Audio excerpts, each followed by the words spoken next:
Hello, it's your boy, Dax Wolf, back again with another guide for everyone's pleasure. So initially this was going to be a video on a specific anti-flipping tech that I found. But I got told by several people that I should make a guide for the FRV in general, so I decided I should try and live up to their expectations of me. Over time, this project has ballooned in scope far beyond my initial intentions, and I learned so much that, well, that's why this is so long.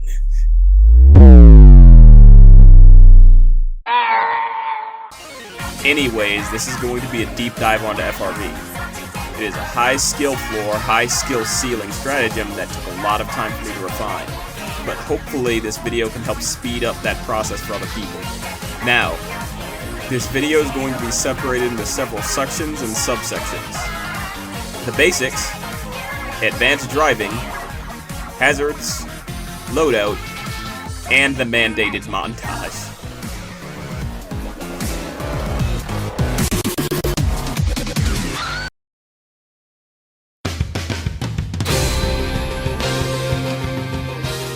Now, I know most of this will likely be self-explanatory, but I need to make sure that everyone's on the same page. First, the controls. I use an Xbox controller, but I'll mention the PS5 controls as well, and I'll have all three control schemes on screen. Getting in and out of the car is A or X. For driving forward, it's the right trigger. For reverse, it's the left trigger. For turning, it's the left stick, and for looking around, it's the right stick. For switching gears, it's the left and right bumpers. For switching seats, it's B or O. For using the handbrake, it's X or square. And honking is pressing the left stick down. Changing your headlights is a PC-only control, which is X on the keyboard.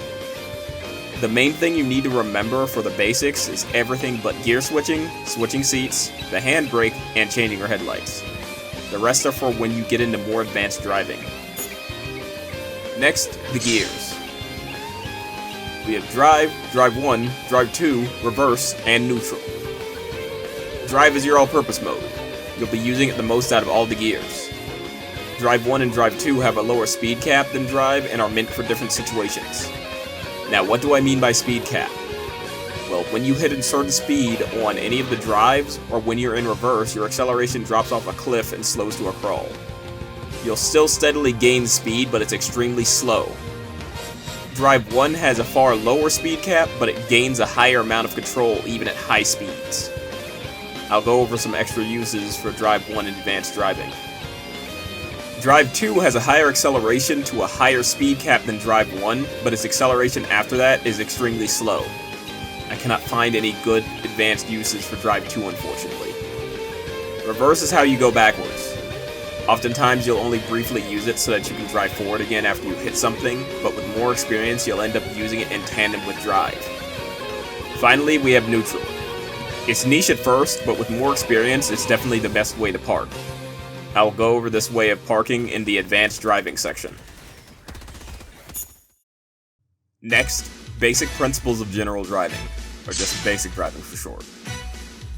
When it comes to general driving, it isn't the type of thing where I can tell you what to do specifically and you'll be able to do it. It's the type of thing you'll have to learn and feel out on your own, but I can give you some general guidelines and point to how to practice. When you're new to the car, you should generally keep your speed down and get used to the way the car handles, and gradually step up how fast you go until you're proficient. I would recommend practicing on maps with cities, or these type of planets while on low difficulties. These environments have obstacles, but generally are more forgiving when it comes to just driving around. Actual combat is far different than the low levels, but you need to practice so you can navigate at speed with the FRV. This is because enemies have been programmed to hard target the car, so you'll tend to get all the heat. If you can't drive very well, then when the focus is on you, it'll lead to a lot of destroyed cars and a lot of deaths. You may be asking, why do enemies hard target the car? It's because it's a very powerful stratagem in the right hands. So much so that initially the AI wouldn't prioritize you, and now they buffed the AI multiple times so that the enemies change how they behave when you're in the car. The reason why it's so powerful is because it buffs other aspects of play when properly utilized.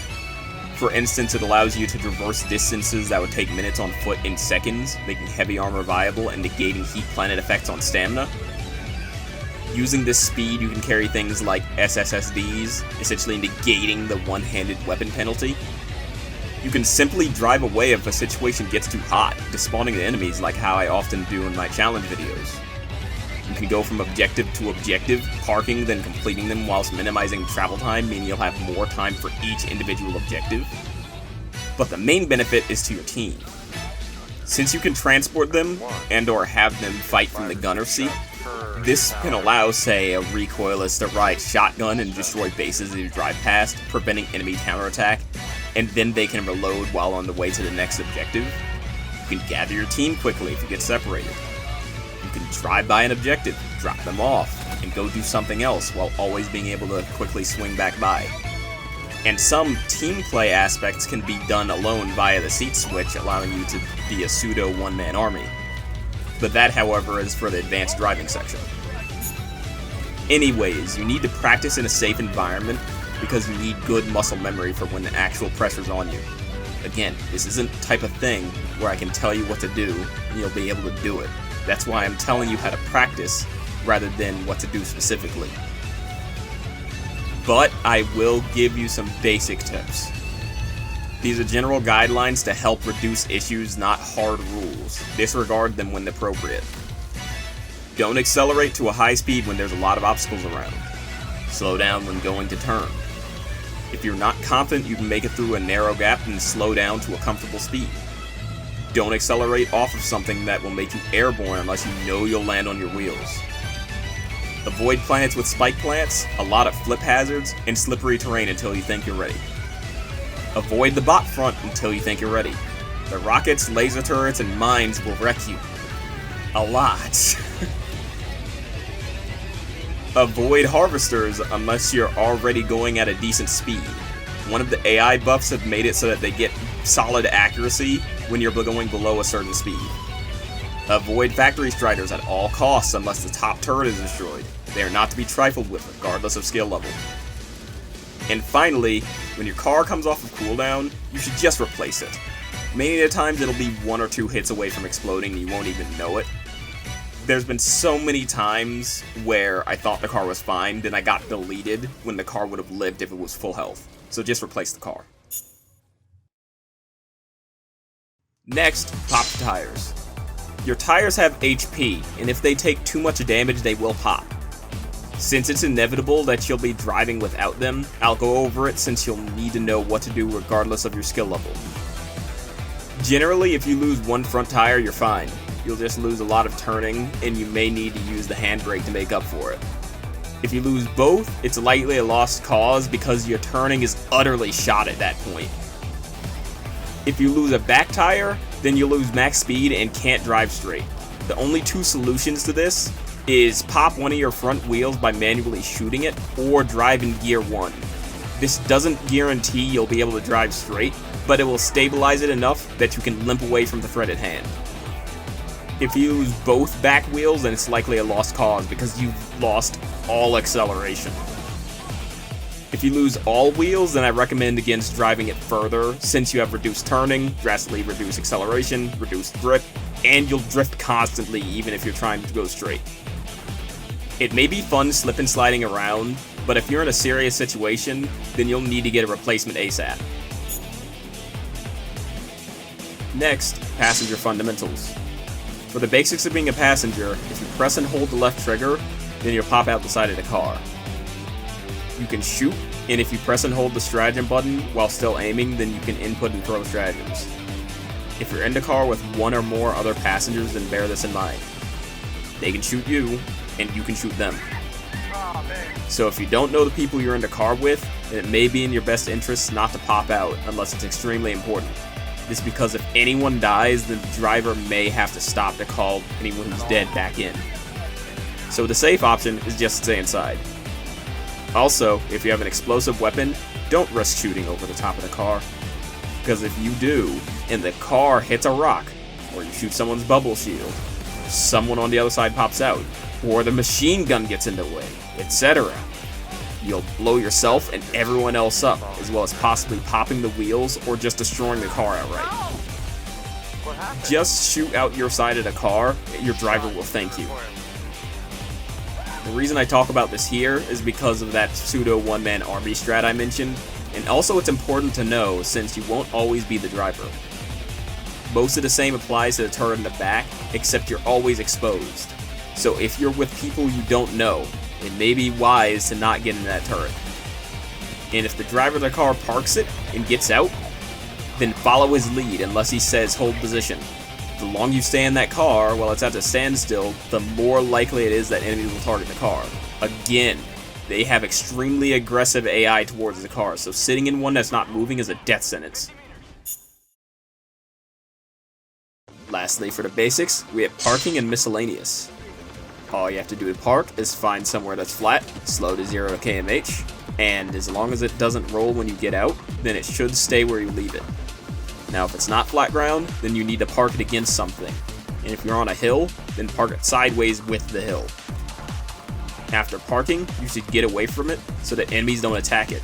I'll go over a second, better parking method later on. And for the miscellaneous things that need to be mentioned, you can run over and destroy certain terrain. Generally, if it's small and looks destructible, then you should be able to run over it. If you run into an enemy and they don't die, then usually you'll be forcibly turned in their direction, much like with destructible terrain. If the car flips and you don't have a means to flip it, then you need to get out and leave it. If a teammate has a means to flip it, then you can't be in the car when they do it, lest they accidentally kill you. Sometimes when picking up teammates, you'll need to drive away to prevent your own destruction, and if someone doesn't want to ride, then you need to leave them. As cold as it sounds, you'll have to do it. If you have the FRV equipped, then it's likely vital to your play, so you can't allow a let no good deeds go unpunished situation to happen. If the car is critical to your play, then it'll cripple you if it's destroyed, not them. If you fall into water, then you have around 5 seconds to get out of the water before it becomes undrivable, so try to avoid deep water. The last thing to mention is that for a few seconds after getting out of the car, enemies will continue targeting the car over you. So don't park the car out in the open while there's something like a harvester watching, or else bye-bye car. Before I end the basic section, I want to give you a concrete test to properly know when you're 100% ready to move on to the advanced stuff. If you feel you're ready without doing this, then that's fine, but if you want to be a Dax Wolf certified solid driver, then do this test. Do a level 6 on any faction on a non-mega city map alone. Do any regular 40-minute mission, but I would recommend specifically retrieve valuable data or retrieve recon craft intel, since it's basically the same mission across factions. And your goal is to call in the car at the beginning of the mission and have it last until you arrive at Extract to leave. You don't have to do a full map clear, just get one car through the main objectives and then back to Extract.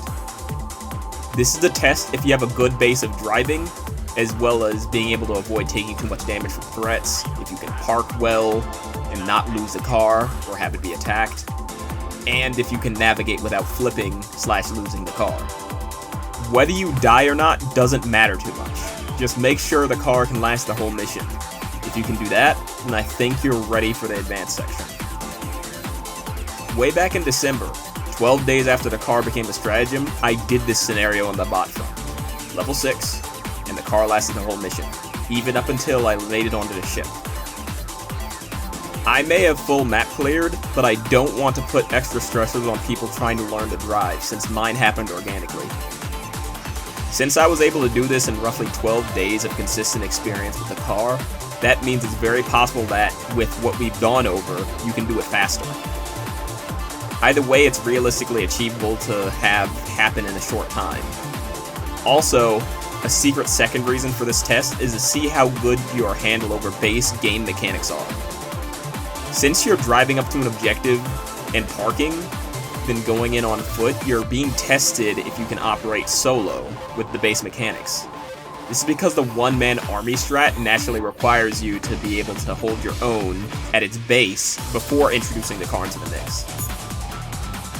So completing the test at its simplest means that you're at the baseline for the advanced strats. Completing it deathless, full clear, having it survive extract, and or having at least 5 minutes remaining means that you're more than ready to move on. Doing all of those at once means you likely should have moved on already.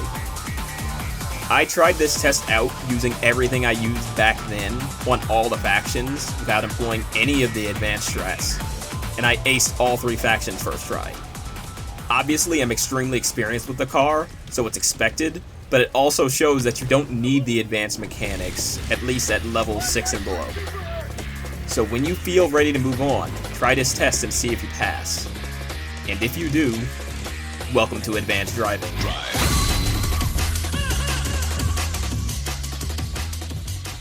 First, flip canceling. This is the tech that originally gave me the idea for this video in the first place. Many times you'll hit a rock or otherwise and end up in this situation.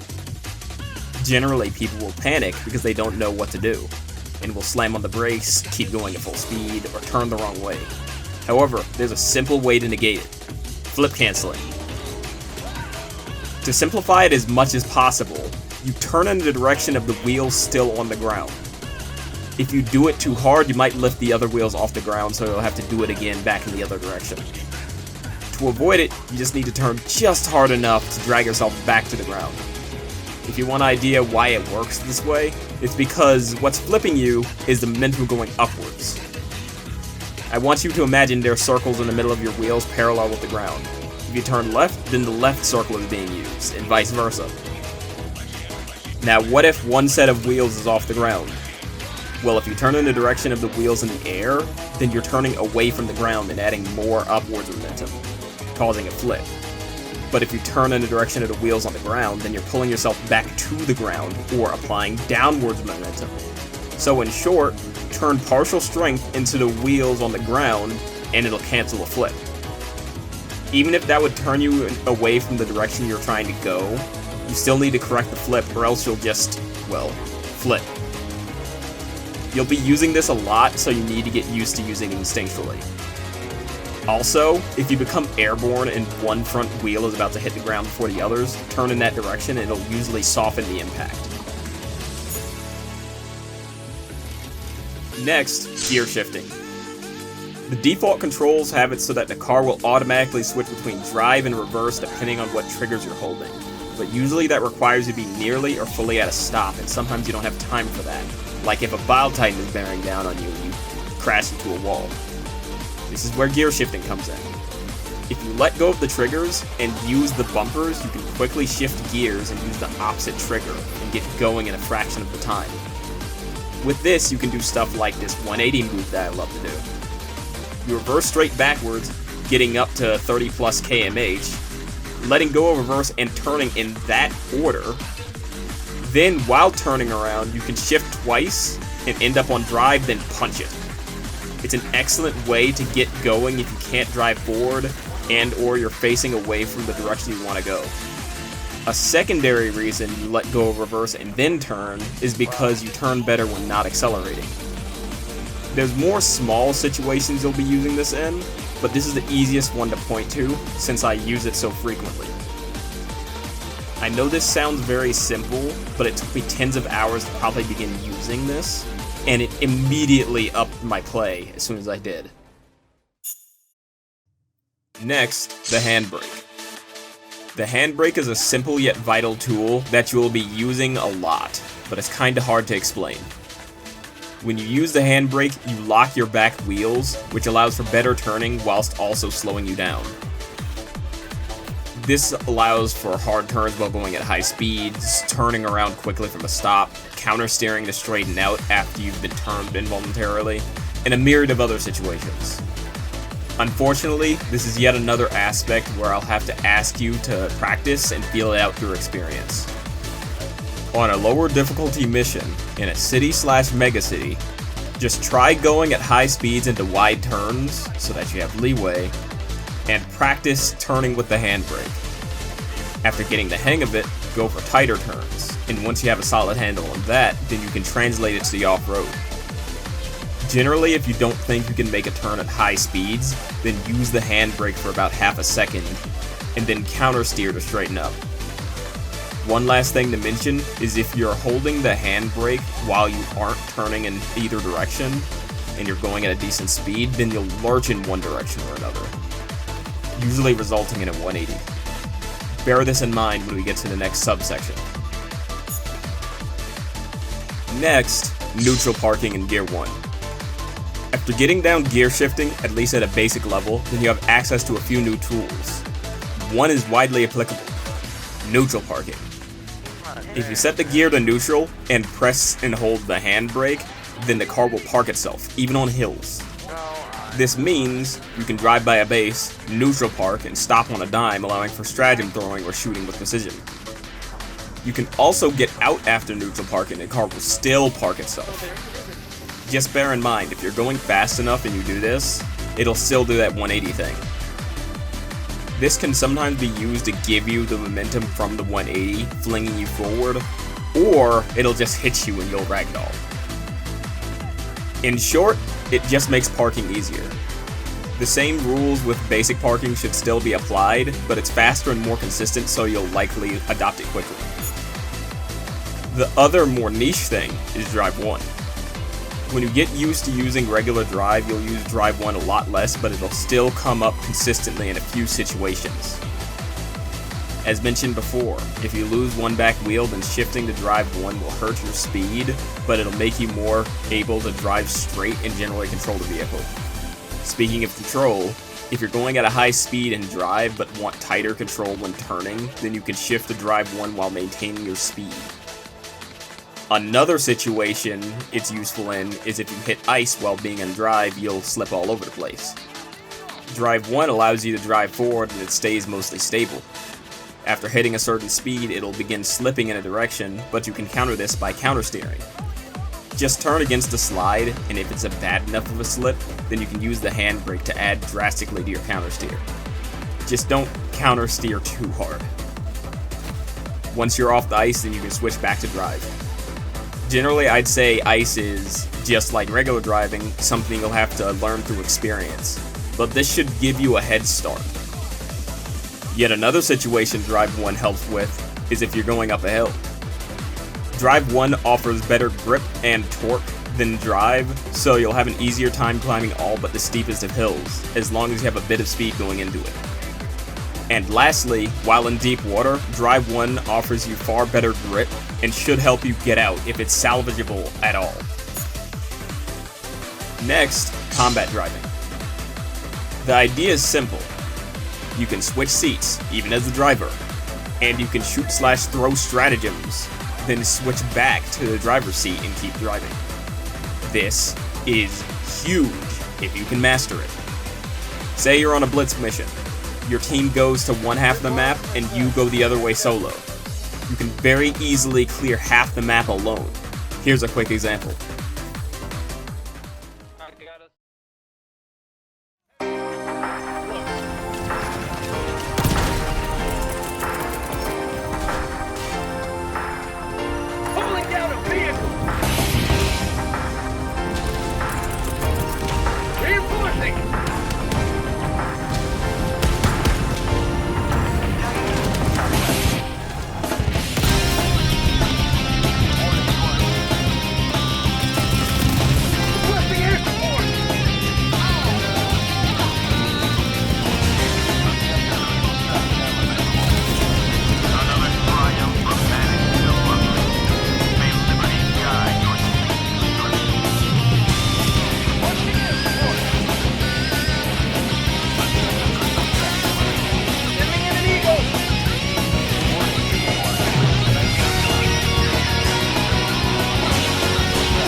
The thing is, this requires you to be great at the game's fundamentals, as well as being able to consistently drive well.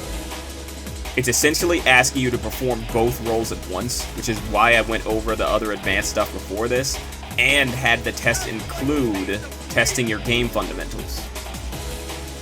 It is the master skill that will make the car the cornerstone of your playstyle, but there are some restrictions.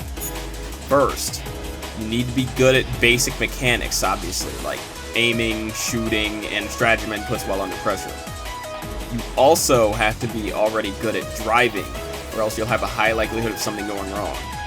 The more complicated the machine, the more likely it is to fail. Because any individual part being screwed up will cause a cascading failure. Bad at driving, you won't get to do it at all. Bad at basic mechanics, it will take you longer to do your stuff and enemies will catch up and wreck the car. Fail to buy enough time for switching, enemies will catch up and wreck the car. Fail to use passenger fundamentals, you'll do damage to the car / shoot your teammates, causing a host of other issues. Drop a stratagem without a proper escape route. Boom, 7-minute cooldown. Now there are other issues that can happen even when you don't fail. If you're with people you don't know, then you either shouldn't do this with them in the car or make sure wherever they're actively shooting is away from the passenger seat for long enough for you to do your thing. Because if you, the driver, get shot in the back of the head, then they are dead in the water, and most of the time it'll take them a bit to call you in. In that time, they likely won't abandon the car, causing any enemies around to target the car while it's going slow. Most of the time, this turns into a dead car. Also, if someone's in the front passenger seat, you can't do it at all. Now, all of that sounds bad, but if you manage to overcome these issues, then you become a search and destroy machine. When the Illuminate were invading Super Earth, despite the sheer number of enemies, leviathans, and having a full team, I was destroying at least 70% of the ships in Repel Invasion Fleet missions alone.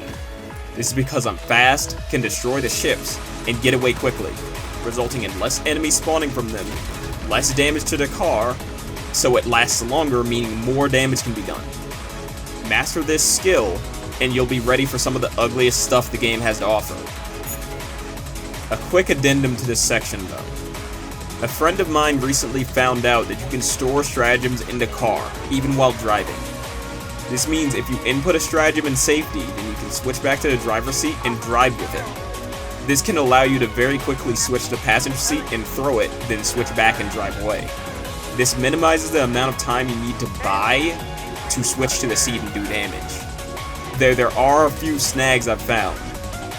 If you type in the chat, then it cancels your stratagem. Another snag is if you're in the driver's seat and you die with one in your hand, and the car doesn't die with you, then you lose access to the stratagem for the rest of the mission. This is very rare to happen since it only happened to me once, but it does mean you have a risk-reward element that comes with this strat. Also, it's very possible that devs might remove this in the future since it's definitely unintended, much like switching to the driver's seat with a carryable. Next, car flipping. Sometimes you'll end up with a flipped car, regardless of your skill level, but you can save it if you use certain explosives correctly. I'll go over loadouts later, but to be brief, if you blow up the ground beside the car once it's flipped, you can flip it back upright. Sometimes you might flip it too much or too little depending on where you blow it up and with what option. There's many options to do this with, but the ones I'll put forward as the safest for the car are the Punisher Plasma, the Loyalist, the Eruptor, the Crossbow, and surprisingly enough, anti-tank weapons like the Quasar. I'll show some stats for all known options really quickly, and then I'll explain my recommendations. The Punisher Plasma post-buff is still probably the best option, since there's no charge up, and its damage is still fairly low. It also edges out the Loyalist because it still has damage fall off, so you can minimize damage with proper spacing. The Loyalist is the second best and what I usually use. Though it lacks almost all fall off damage, has to be charged to full, and has higher damage than the Plasma Punisher. It's the secondary, so it frees up your primary for anything you may need, like the next weapon, the Eruptor. It has far higher damage than the other two weapons, but it can destroy enemy spawners and has heavy armor pen. The bright side is if you space it correctly, then you can hit it with the outer blast radius, minimizing damage to the car and yourself. Just bear in mind the shrapnel will likely also hit the car, doing damage regardless of spacing. The crossbow is similar to the eruptor, but it does more direct damage rather than having shrapnel adding to the direct damage. The last one is anti-tank weapons, namely the Quasar. These only do 150 at medium armor pen, so it's only doing about 75 damage to the car if you hit it close. They also have a fairly small range for their AoE, so it's easy to dodge hitting the wheels. The cost is either having to reload, call in, or charge up the weapon to shoot, which is time the car is taking damage, so the low damage may get balanced out by the bleed out damage. Oh yeah, when the car is flipped, it's taking bleed out damage. So if it's already low HP, it won't last as long, and if it's at high HP, you have longer to try and save it. I highly recommend the Loyalist for this role since secondaries are generally utility anyways, and it frees up your primary. Where you need to shoot depends on the situation and the weapon, but generally just shoot as far away from the wheels as you can while still hitting the main body to try and flip it. Generally, the closer to the car you shoot, the more the car will flip, so you need to get a feel for where to shoot on your chosen option so you don't under or overflip the car. This is yet another thing that needs to be learned yourself, but since flipping is so common, you'll naturally get a feel for it very quickly.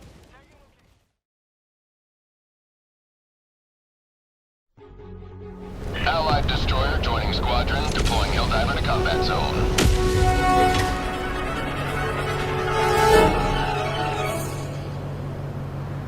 You have to let it all go, Diver. Fear, doubt, and disbelief. Free your mind.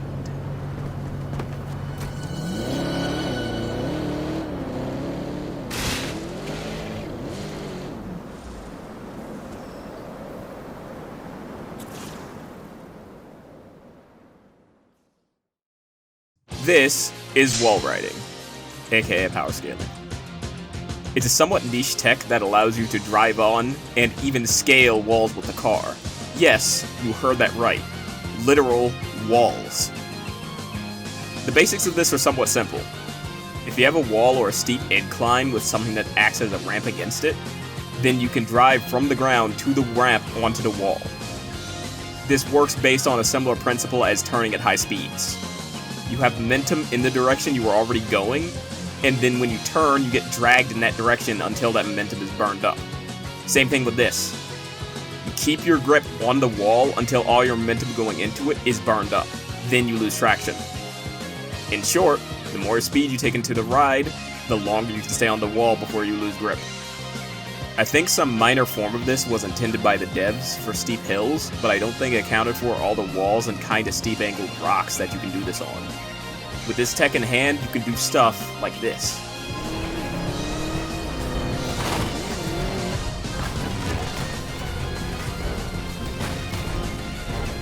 This tech is applicable on all natural extracts in some way, and I mean all of them, allowing you to get on top of rocks with things like the shield pack, so you can have high ground and have shields, instead of needing the jet or warp pack to get up there. Most main and side objectives in the game are also rideable/scalable in some way, which range from purely for flexing to absurdly useful. Just to bear in mind, most of the useful cases for this aren't spur-of-the-moment things. They're things you need to practice when you're not under pressure so you can pull it off instantly when you have no room for error. Once you learn how to identify potential wall rides, everywhere feels like a playground, but you need to contain yourself and not try to drive up every wall that looks scalable. Trust me, I know it's gonna be hard. In short, keep it in your back pocket. It's niche, but it's very fun and sometimes extremely useful. I got Steve. It might just be That's read for funny. samples. That's bastard. Affirmative. Affirmative. See what he did? As a bit of an addendum to this part, there's a strat that's related to this, but is thus far unnamed. If you park your car beside a wall or a rock, and the thing you want to mount is short enough, then you can climb on your car, then climb on the wall to get to places that are normally inaccessible. Some wall rides can be substituted with this, and I recommend you do so. Work smarter, not harder, and all that.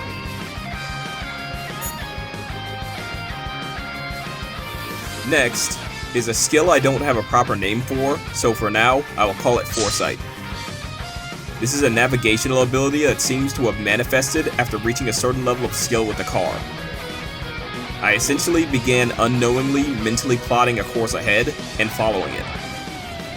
I only became aware of it when someone who's used to riding with a reckless driver pointed out it seemed like I drive too safe because I always seemed to follow a mental path ahead. After study, and other people saying that I should talk about it, I added it in so I could try to explain it as best I can. To make it simple, my mind automatically makes a mental path ahead about 1 to 3 seconds into the future. This is not only a line ahead that I follow, but it also has the major inputs required for major actions along the path. Take this for example. I want to avoid the mushrooms in this field, so I draw a path ahead that's mostly free of them. On top of the major turns, take note of the very subtle left and right turn corrections I make to stay on the path. You may also notice when I hit the mushrooms, I immediately make corrections for the unforeseen complications / miscalculations. So it's not as though I'm not in the moment, it's more like I'm both in the present and the future at once. But you also must be able to pull the plug on paths that clearly aren't going to work out anymore. In this example, this guy got into the front passenger seat and refused to get out, so I took him on a ride to try and scare him out. You may notice there are times when I follow a mental path and times where I'm just going on the fly.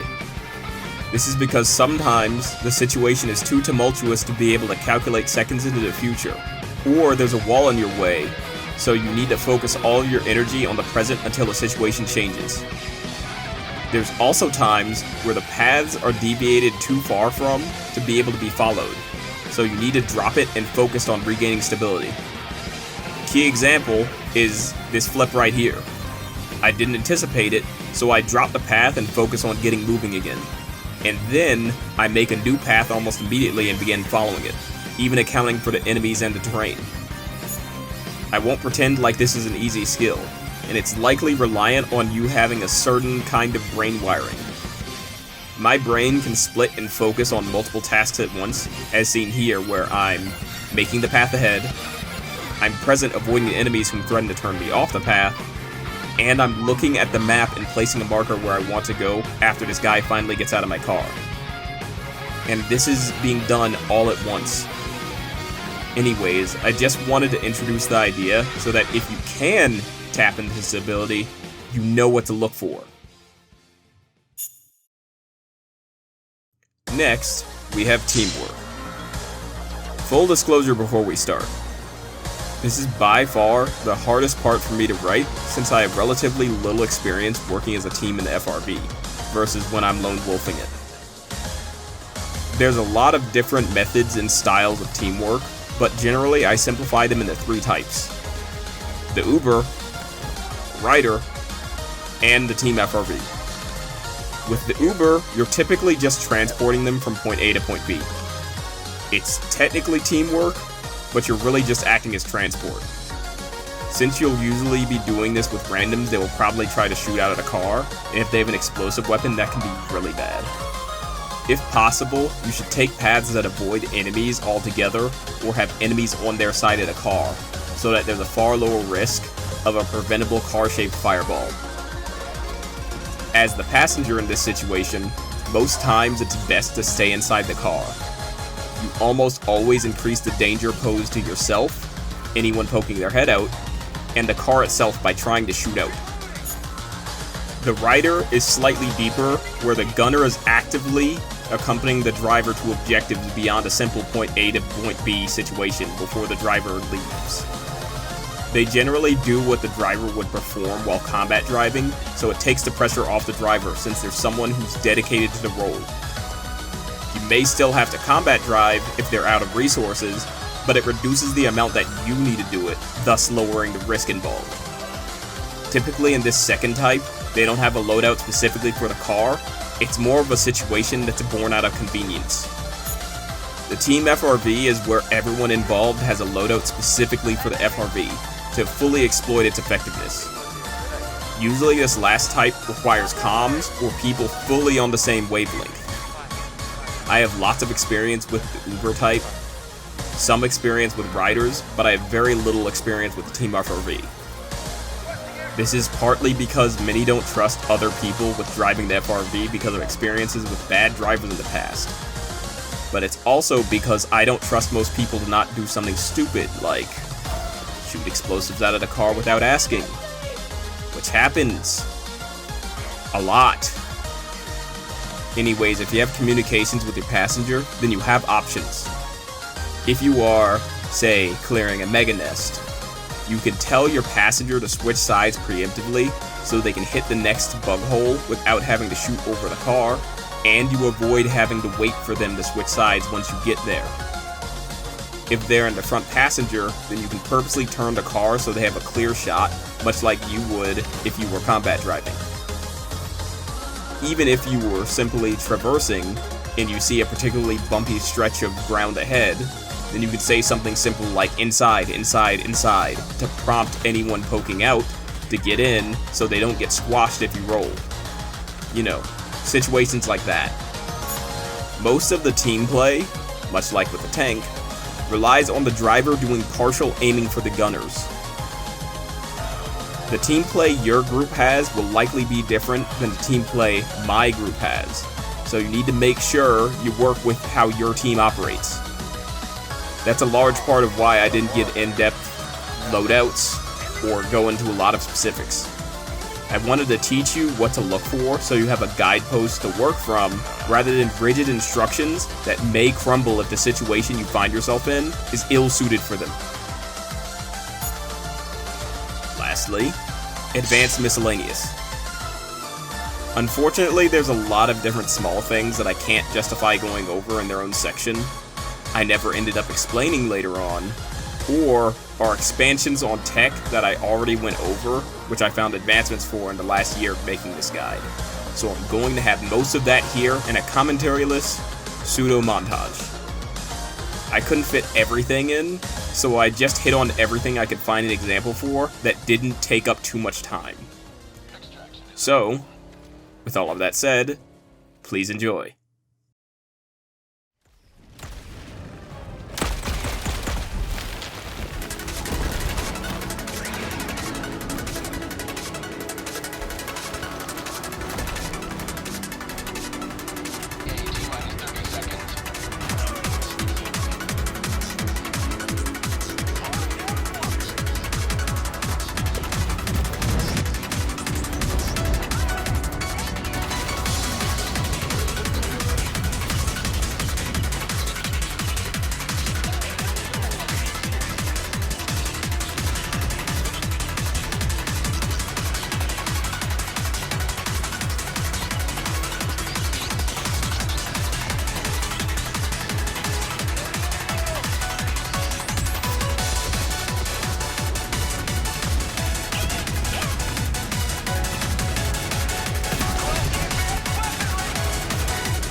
shoot a Stinky.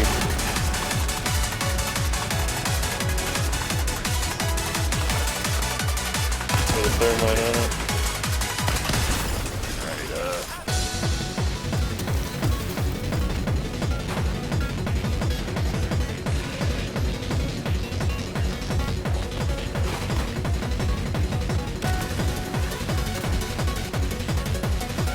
Probably could have brought this out sooner. Tagging map, southwest, 300 meters.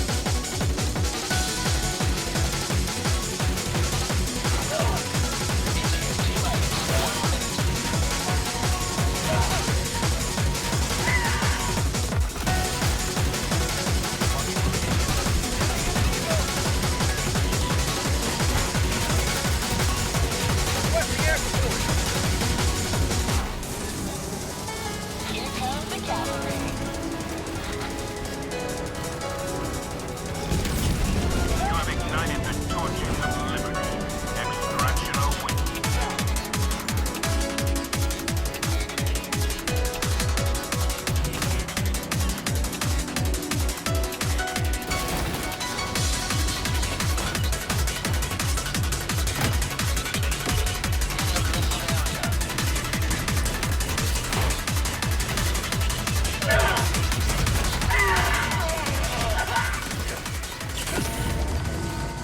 Fire in the hole. Requesting air support.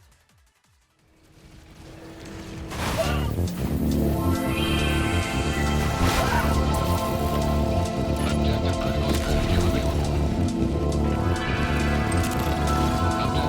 strategy no longer available.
Democracy.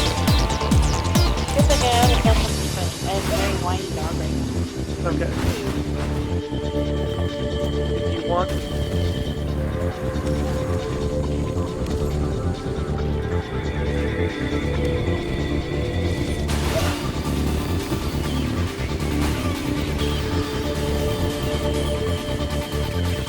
Heading up straight, south, far.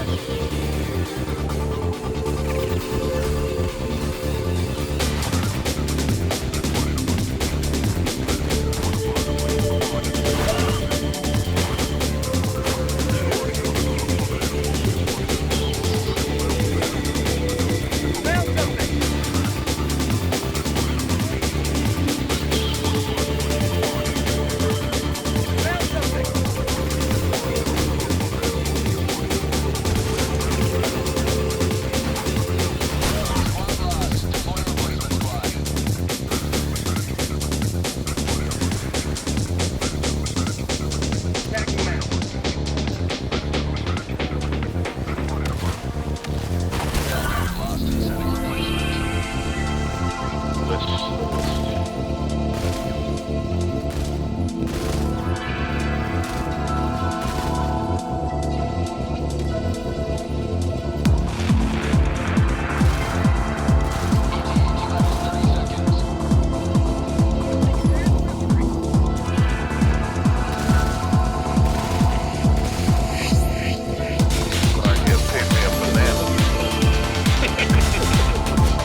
Construction complete.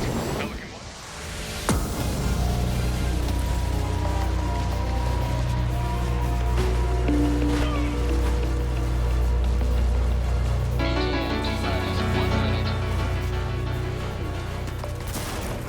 It's fine. They're on the other side of the thing. Yep, that was my plan. Oh no!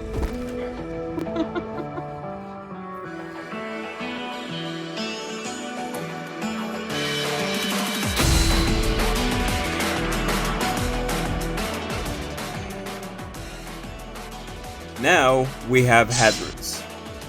There are many hazards that you'll have to look out for whilst driving, so here's the lowdown on most of them. Now there's planetary hazards and faction-based hazards. First, the planetary hazards. Before we start, there are patterns in the planets that I've noticed which I've taken to calling areas. Areas are certain zones of the map that are generated in a specific way that are similar or the same as other areas of the same type, even if it's on a different planet. An example of an area is what I've called the Rocky Ponds. It's characterized by ponds with rocks in and around them. Each mission map will typically be made up of 2 area types, with one being dominant and the other one being very sparse, usually around the edges of the map or dotted around it in clumps.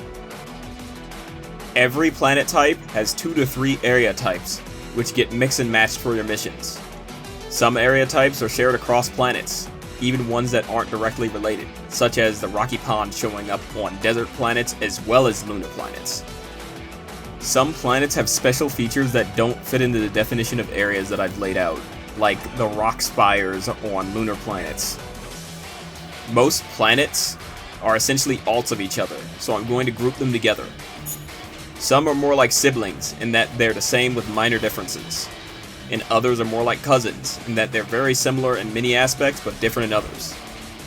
I'll rate each planet as easy, normal, and hard. Easy planets are generally something beginners can easily work with. Normal planets require a higher level of skill or use of advanced strats like anti-flip to function well on. And hard planets require advanced strats and a high level of skill/awareness to consistently survive on.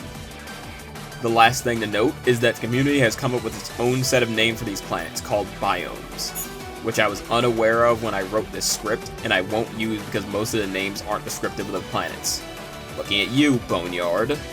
Sure, there's bones, but that doesn't accurately describe what the planet type is like, so it's not helpful unless you're in the know.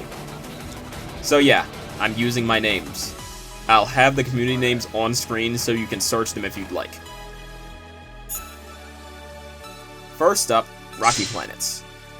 Rocky Planets are a generally low difficulty planet type with 2 different area types, which will be the main ones you'll see. The Rocky Fields and the Mushroom Fields. These areas are very similar and bleed into each other in most cases, but they are distinct. The Rocky Fields area has open fields with small rocks strewn throughout them, with occasional larger rock formations that have mushrooms around them. Mushrooms, if disturbed by being shot or by being ran over directly, will knock your car off balance, so try not to have them hit the side of your car.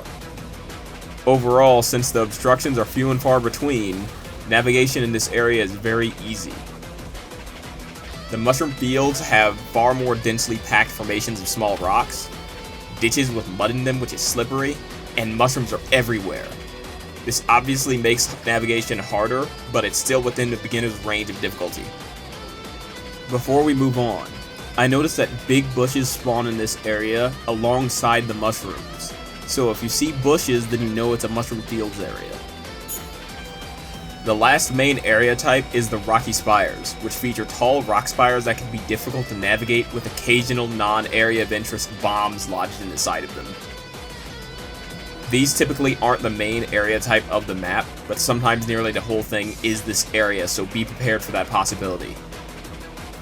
The edges of the map on these planets can have normal terrain extend beyond the normal playable area, like on most planets, oceans with beaches or cliffs along one edge of the map, or it can spawn as an island which is completely surrounded by water with beaches. There are 2 regular variants of this planet which are almost identical. They both have the same areas, with the main difference between them being that the Rocky Meadow has rain as a modifier, which can majorly hurt visibility at night. And the Rocky Crimson has ion storms, which disable stratagems and the map. This can be a non-issue or a crippling detriment depending on the situation. Difficulty-wise, they both get easy, but the Ion Storm one will naturally make the red version of this planet a bit harder. There are two related planet types.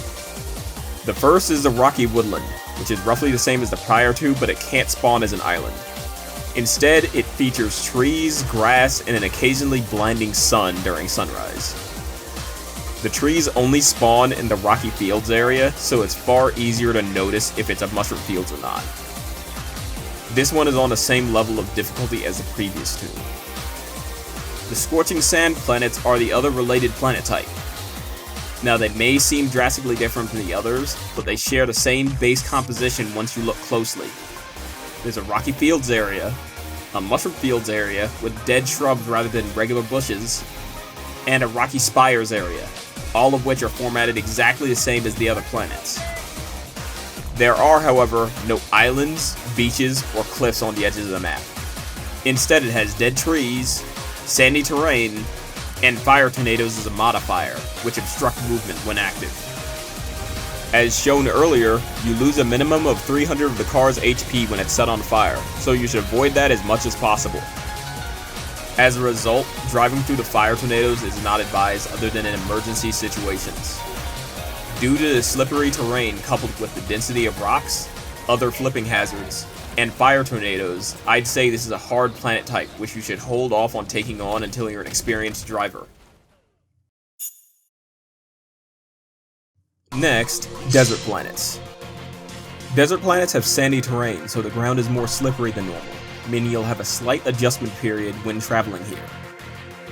It's hot during the day and cold during the night, affecting your heat-based weapons and stamina. The main area type is what I call the desert dunes, where, well, it's dunes like you'd find in a desert, with the occasional rock here or there. If you full throttle off a dune, you will likely flip forward and explode. Instead, you need to simply let go of the accelerator as you approach the tip of a dune, and it'll jump in a more stable fashion, and you'll usually land on your wheels. The next area type is a somewhat cluttered rocky area, with obstructive rocks that make navigation like that of a maze, with some especially tall rock formations which will block off portions of the map. The last area type is the Rocky Ponds, which was mentioned before. It features a series of small and large ponds, with some being big enough for deep water. They also usually have rocks in and around them. This area is actually like a smaller version of an area I'll go over later, where the main strategy for navigation is either drive on to land in between them, or slow down as you enter and exit them.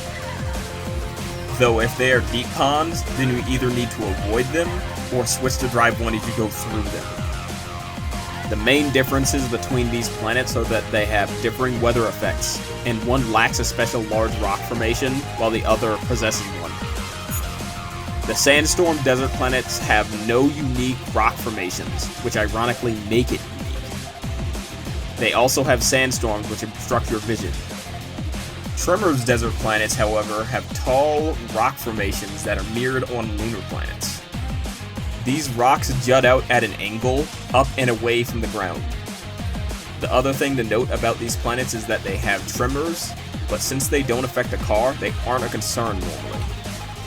I rate the Tremors deserts as easy, and the Sandstorm deserts as normal, due to the sandstorms reducing visibility to near zero. Although, the terrain remains fairly simple, so with some skill and patience you can overcome the sandstorm. Just go slow and take your time. Next, Cliff Planets. These are a relative to desert planets because they also have the same desert dunes, Rocky Ponds area, and Rocky area. The main difference is that these planets feature tall, rocky cliffs that arch outwards as a special feature, and also have tremors, but as discussed before, they are a non-factor. The sister planet for these are the Acid Planets. They are the same, but with more rounded large cliffs, bad lighting which is hard to see in, and acid rain which makes your car more vulnerable and further hurts visibility. Despite the visibility tending to be poor, cliff planets are still easy difficulty. The frequent acid storms, however, make acid planets normal difficulty. Next, lunar planets. These are relative to Tremor's deserts, also featuring sandy terrain, a rocky area, a rocky ponds area, and the same large rock formations.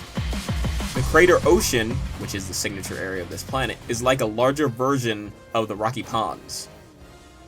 The area is littered with craters, which you'll have to navigate by slowing down as you enter and exit each individual crater. The other area types are identical to the other sandy planets, so there's no need to retread. The last thing to mention is there's meteor showers, where meteors will randomly hit the area. It isn't much of an issue, as long as you're paying attention to the lit up areas on the ground and just avoid them. If your car is parked, however, during a meteor shower, then you'll have to watch it. The meteors will pop your wheels or destroy your cars outright if you let them land nearby. Overall, difficulty-wise, I think this is a normal difficulty planet type due to the craters coupled with the sandy terrain. While you're getting used to things, the craters will pose an issue, but after you're experienced, it will be of little concern as long as you don't drive recklessly. Next, icy snow planets. These planets are covered in snow, which is slick much like sand, meaning you'll have less grip and your top speed is lower. Sometimes ice spawns as well, which requires you to learn an entirely different way of driving, as mentioned before. But before going over that, the main area type for this planet is the snowy plains, which is mostly flat terrain with occasional hills, rocks, and dunes like on desert planets, which, fun fact, are called snowdrifts. If you can handle desert dunes, then you'll be able to handle this area. The next area type is called the Ice Flower Valley. The main two features of this area are the titular ice flowers and rock walls that present opportunities to practice impromptu wall riding. When it comes to the ice flowers, on foot they eat your stamina and slow you, as well as the enemies, but in the car, it doesn't have much effect. The only thing to note is that they do damage on contact, which means they can pop a wheel or outright end the car if it's low enough. The damage they deal is low, so it shouldn't be a top priority, but they should be avoided if possible. The other specific hazard to this area are frequent large gases in the ground, which can be trouble if you aren't paying attention. But before moving on to the last area type, I figured out something I didn't understand the first time around at this part of the guide. Occasionally you will notice the map is more mountainous than normal. It seems like on certain planets there's a check that will make your map mountainous or not. If it's not, then the area types are as I've described. If it is mountainous, then they will alter the area types they are present in. I still don't fully understand it, so I won't elaborate further, but this explains why sometimes ice flower valleys and other area types will generate differently when mountains are present. Anyways, now we have the icy glacier area. It's made up of large ice lakes with icebergs separating into a sort of maze. One thing you'll have to look out for in this area besides the ice is the very frequent bombs that spawn lodged in most of the smaller icebergs. Sometimes they're close enough that they can chain explosions, which is particularly an issue on the Automatons since they have ranged weapons. Lastly, for this area type, as mentioned prior, ice flowers can spawn in this area on the snow. Now with all of that gone over, the maps on this planet are either a full piece of land with the occasional lakes, or it's islands separated by bodies of water, connected by thin strips of land. Falling into the water can sometimes be unsalvageable on this planet, so try not to do so. The last thing to mention is the blizzards, which reduce visibility just like sandstorms with all the same things applying. Difficulty-wise, it's a hard planet due to the ice, blizzards, and a myriad of other things you need to keep up with. Though if you're patient and you master driving on ice, then it drops in difficulty to about the same level as sandstorm desert planets, but slightly harder due to the extra hazards that need to be accounted for. Next, rocky snow planets. These planets are a cousin to icy snow planets due to them sharing the Ice Flower Valley area. This planet, however, has no snow, no ice, and no blizzards. The two area types which are unique to this planet are more or less snowless snowfield area, which I've dubbed the Rocky Fields, creative I know, and a toned down version of the Iceflower Valley called the Rockwall Cluster. The reason the Rocky Fields is distinct is because it lacks the snowdrift, so it's mostly flat inclines. The Rockwall Cluster, on the other hand, lacks mountains, ice flowers, and the gashes in the earth, so navigation is a cakewalk. The way that the map can spawn is the same as snowy planets, so there's no reason to retread. Since this planet lacks so many of the elements that make the other one difficult, I rate it as easy. Next, jungle planets. These planets are covered in tall trees which make it hard to navigate, act as flipping hazards, and reduce the effectiveness of eagles because of their height. The trees alone will make it so that you'll want to have anti-flip mastered at an instinctual level if you want to operate here. This planet's two main area types are the jungle hills and the deep jungle. In the jungle hills, the trees are very spread out with lots of hills and rocks. As a result, the main obstacle is verticality rather than the trees, unlike the deep jungle, which is more or less what you'd expect from hearing this planet's name. Lots of trees that are close together, which tend to be flipping hazards. The last area type is the marsh area, where the ground level's out to be flat with water covering the surface. There will be occasional islands with trees on them, but for the most part it's just a free ride. What you'll have to watch out for though is the lakes/rivers. The marshes can randomly drop off into them, but there is a way to tell beforehand. Either look at your map and make sure the area ahead is dark green rather than light green, or just look ahead and if you see a lack of trees then it's likely deep water. On these planets, usually drop-offs in the deep water are steep, so it's likely you won't be able to recover if you do fall in. The last thing to mention for the area types is that sometimes fire stumps spawn very rarely in deep jungles and marshes, while commonly spawning directly outside of objectives. If shot, they set the immediate area around them ablaze, doing a decent amount of initial damage followed by fire damage. Do not be near these around enemies that can shoot at you. The key to easy navigation in deep jungles are paths, which seem to spawn independent of area type, and will just cut through them as seen in this marsh area. They are lightly marked in regular terrain, but this is a good example of a path isolated. These make navigation in deep jungles really easy, since it's an open route to travel upon, though if you veer off the path, then navigation gets tricky again. The paths will intersect with each other, making it so that you can just go from path to path in deep jungles, but with enough skill you won't even need them. The last thing to mention about paths is that they aren't exclusive to this planet type, but since most planets are so open, they don't really come into play.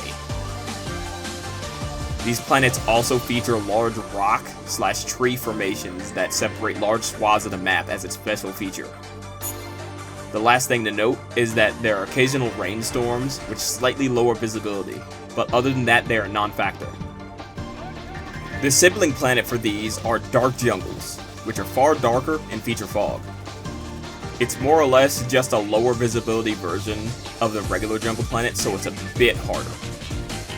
Overall, these are a hard difficulty planet type, though if you can mitigate the flip hazards and learn to navigate using paths, then it's demoted difficulty-wise. For the last of the normal planets, we have forest planets.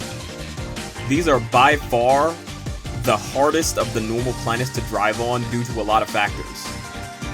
As the name implies, it's covered in forests.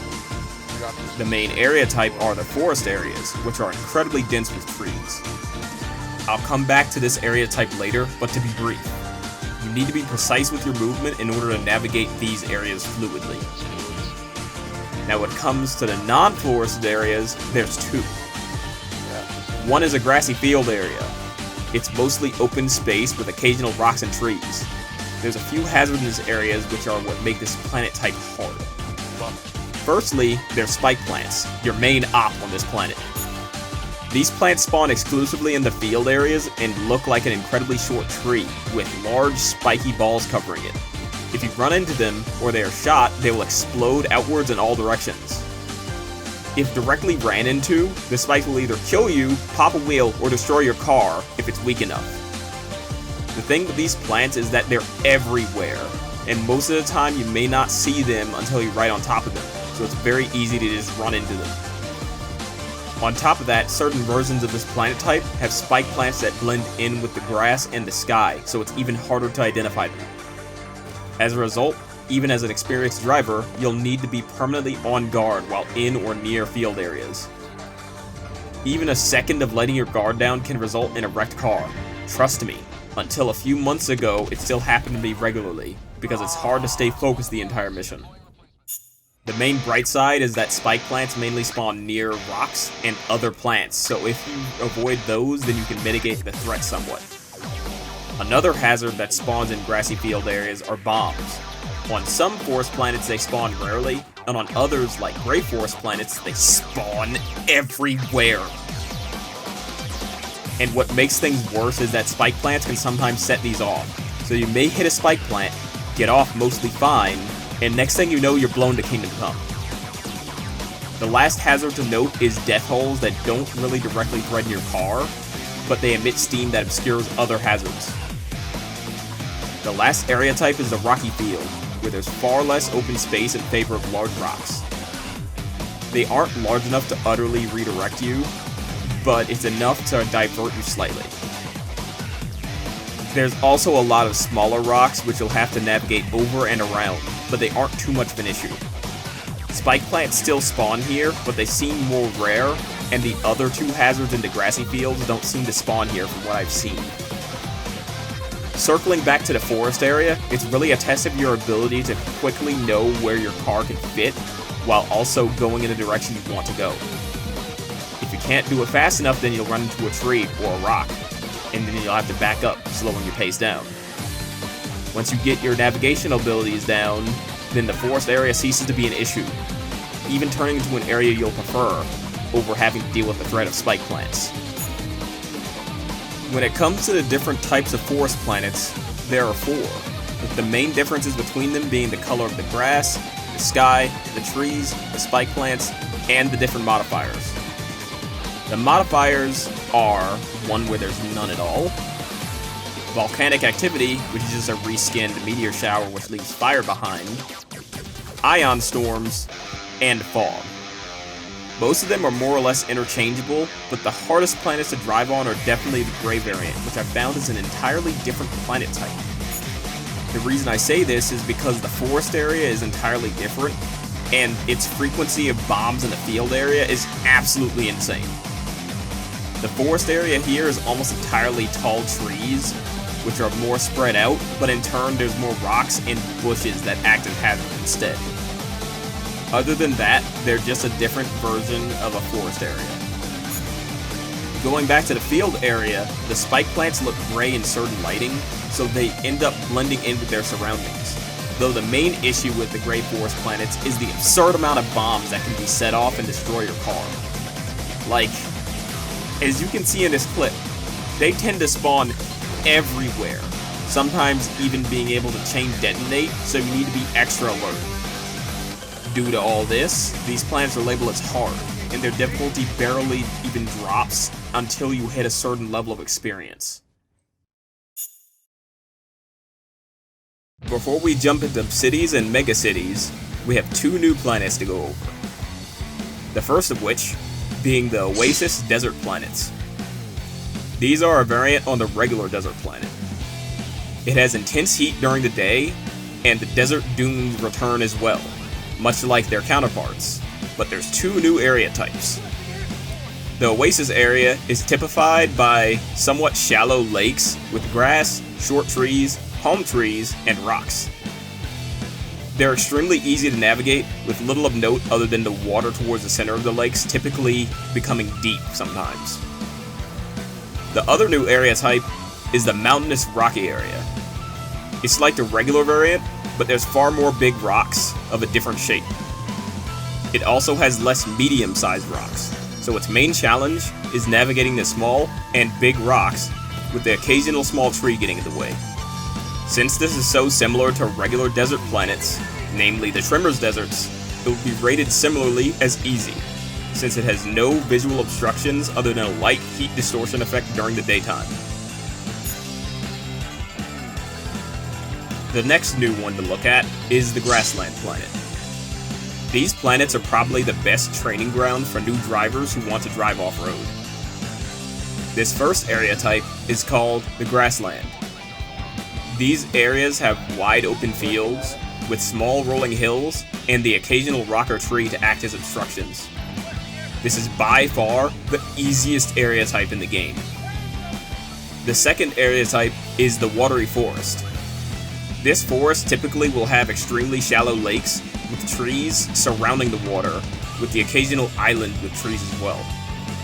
There are rocks that can occasionally generate at a large enough size that you'll have to drive around or over them. Sometimes, this area type will lack lakes and just be a forest, so bear that possibility in mind. The last area type is the Mountainous Forest. It's like an easier version of the Rocky Spires area, but with a fair amount of trees and the occasional rock wall that can be wall rideable. Honestly, there isn't much to this planet other than it being fairly easygoing, and the Grassland area being the perfect testing ground to learn off-road driving, and to learn how to fight enemies from the car, since it's so wide open. Because of this, I rate it as the easiest planet type in the game. Next, we have cities and megacities. Cities and megacities are designed for cars, so they're fairly easy to drive on, with the main obstacles in regular cities being abandoned cars and fire hydrants that, when ran into, will knock you off balance if you hit them wrong.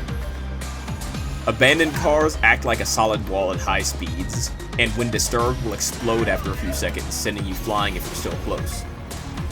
Either navigate around them, or slow down, drive over them, then make sure you get out of range once you initiate their self-destruction. Fire hydrants act akin to mushrooms on rocky planets, so as long as you hit them straight on, you won't be knocked on your side. I would say though, it's probably best to just avoid them entirely. These are probably some of the easiest areas to drive in, with the main resistance being other cars, ironically enough. The only exception being Terminid city variants, which I will talk about later. A side note I'm going to insert here is that there are non-area of interest resupply areas that show up frequently inside of cities.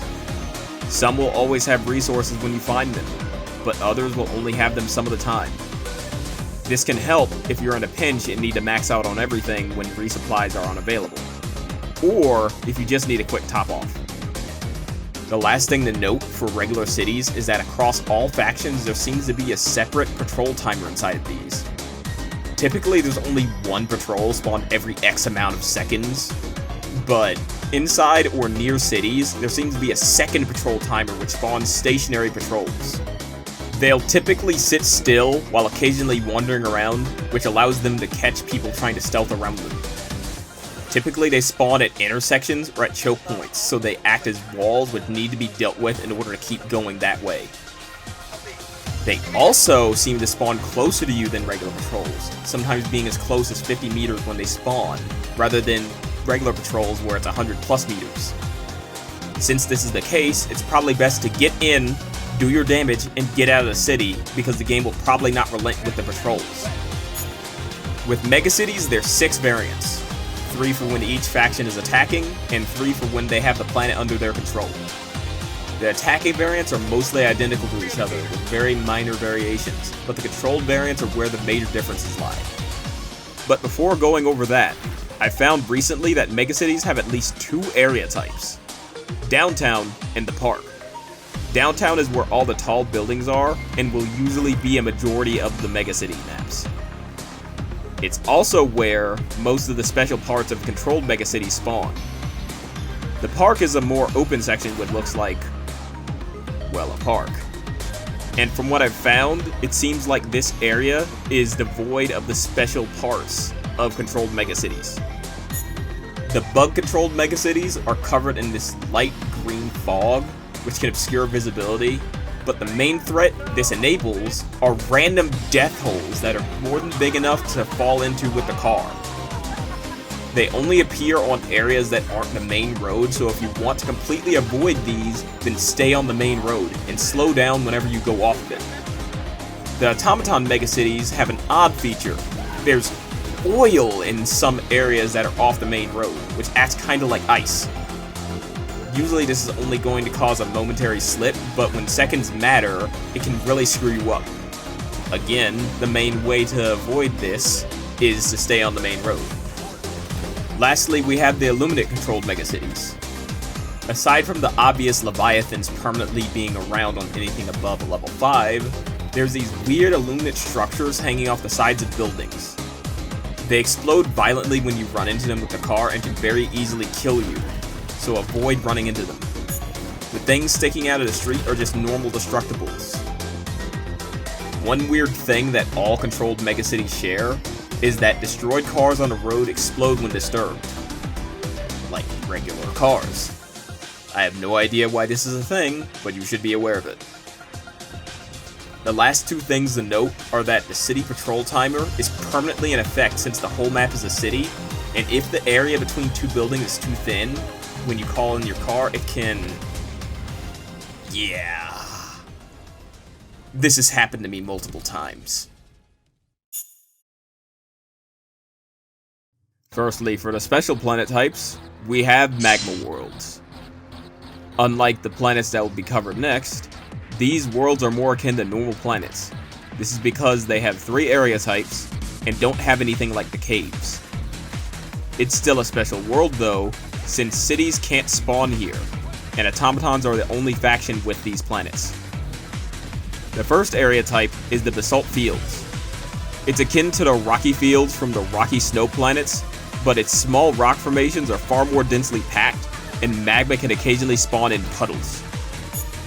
On foot, running on magma instantly sets you on fire and will very quickly lead to your demise. In the car, however, there's a grace period of about 1 to 2 seconds before your wheels get set on fire. Once a wheel is set on fire, then it will pop.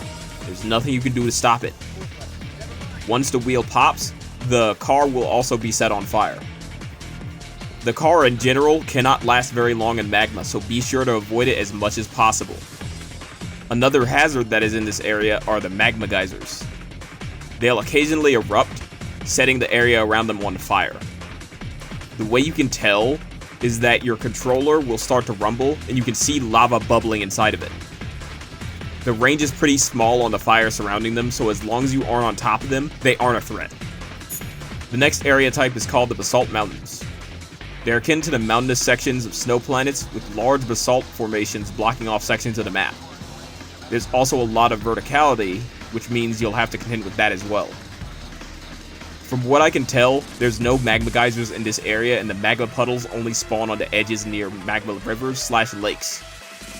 The last area type are the Basalt Trenches. These are like the opposite of the mountains in that you descend downwards into trench-like structures, surrounded by walls of basalt. There are occasional crevices with magma inside of them, but the geysers are absent, with the puddles still being relegated to the edges of the area.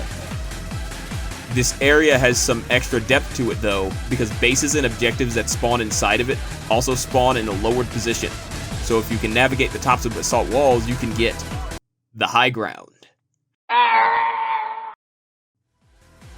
Anyways, the basalt walls can sometimes spawn really close to each other, which would normally be untraversable with the car. That is, unless you know how to wall ride. Gets more relevant with every planet added. Anyway, circling back to the lava rivers/lakes, trying to cross them is not a good idea. Instead, there's occasional automaton bridges which you can use to safely cross them. The nice thing is they show up on the map so you can plan your routes ahead of time. The last thing to note about this planet type is that the intense heat modifier is always in effect, so the heat-based weapons are permanently at a disadvantage here. Due to all of this, mainly the magma being such a big threat, I rate these as a hard planet type. In comparison to forest planets, these are around the same level, if not slightly harder. Next up isn't quite a planet, but it's still a special type of map. So now, we have the Mega Factories. These are exclusive to the automatons and are essentially like their equivalent to megacities. It also means that city spawns are active while inside of the Mega Factory. One major difference, though, is that there's external areas outside of the Mega Factory, which are made up of modified versions of the regular area types of the planet. So depending on the planet they show up on, it will be a bit different than on other planets. Anyways, extract will almost always show up in the external area, and will always be a hot extract.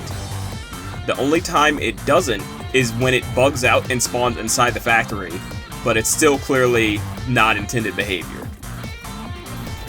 In order to get inside of mega factories, you can either enter through gates or alternative entrances which are marked on your map, with a gate icon or an open door with an arrow going through it. You'll mainly be going through the alternative entrances because the gates only occasionally open when a bot patrol is looking to pass through. You can destroy them, but it requires weapons with high demo force and damage, so it's usually not worth it. Inside of mega factories, there will be buildings arranged in a grid-like pattern with varying elevations of the ground around each structure. Sometimes, if there's space between the buildings, the transition will be smooth, or if there's no space, it will be a steep change, so you'll have to mind your car when coming across extreme elevation changes. Another hazard you'll have to look out for is large puddles of oil, which, as mentioned prior, act like ice, so you'll have to treat it similarly. A footnote non-hazard are green acid puddles, which do acid damage, but as long as you have the vitality booster on, it doesn't do any damage to your diver, and it doesn't do any damage to the car period, so it's not really anything to worry about. The last big hazard you'll have to look out for is the pits of molten metal. If you or your car fall in, you're cooked. Straight up. And even diving won't save you, because the damage is so high, it'll kill you before you can use a second stim. It also slows you, so climbing or moving quickly is also out. Your only hope is to get out of your car, stim, dive, and hope that there's a lowered piece of geometry that isn't the molten metal. Overall, the factory itself, aside from the molten metal, is fairly easy to navigate and gain speed on. The actual problems come with the enemies.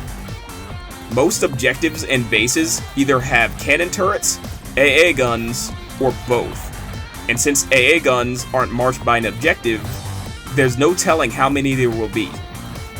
As a result, I would recommend against bringing eagles, since 90% of the time, they'll be unavailable.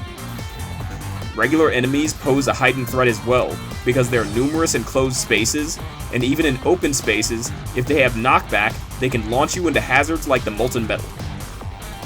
All this means, despite the easy terrain, it will still ask a lot of you. Due to that, I will give it a rating of hard, since most drivers would have a hard time with just the automatons, let alone them, but with extra advantages. Lastly for now, we have Hive worlds. These Terminid-infested abominations have two outside area types, which are more or less amplified versions of other planets' area types. There's the Extreme Dunes, which is amped up desert dunes, with more or less the same applying, with the main difference being some of the dunes can be so big you literally can't drive up them, so you'll have to drive around them. The Extreme Marsh, on the other hand, is like an amped up marsh from jungle planets, except that instead of islands with trees on them acting as obstructions, it's rock formations that are fairly spread out compared to normal marshes. The main thing to note is that, on foot, the water is high enough in some areas that it slows movement. This also causes you to be unable to dive in said areas. Though the main concern with the car is that sometimes when extract is in this area type, it will be a small platform with water surrounding it. When this happens, there will always be an extremely deep pit of water on one side. It seems random, so you should always be ready to shift into Gear 1 when approaching this extract type. Now the big thing is the caves. They're an interesting case because they're more akin to cities in that they have the stationary patrol type with that separate timer. But unlike cities, they're decently difficult on their face to navigate smoothly. In general, the caves are made up of Terminid terrain. I'll go over it more in the faction section, but to be brief, the terrain is designed to obstruct and generally be hostile to you. There's random bumps and grooves, as well as acid mines, which are their own headache, which I will also go over in depth in the faction section. The general protocol is to keep your speed down to a manageable level, especially if you see acid mines. This naturally correlates to your level of skill, so you'll need to be the judge of what manageable is. As for the cave specifically, there's frequent obstructions like stalagmites jutting up out of the ground, as well as stalactites hanging from the ceiling which can reach ground level. The former of which can be ran over, though when you do, they'll interact with the car strangely. There's red spiraling plants on the ground as well, which have two variants.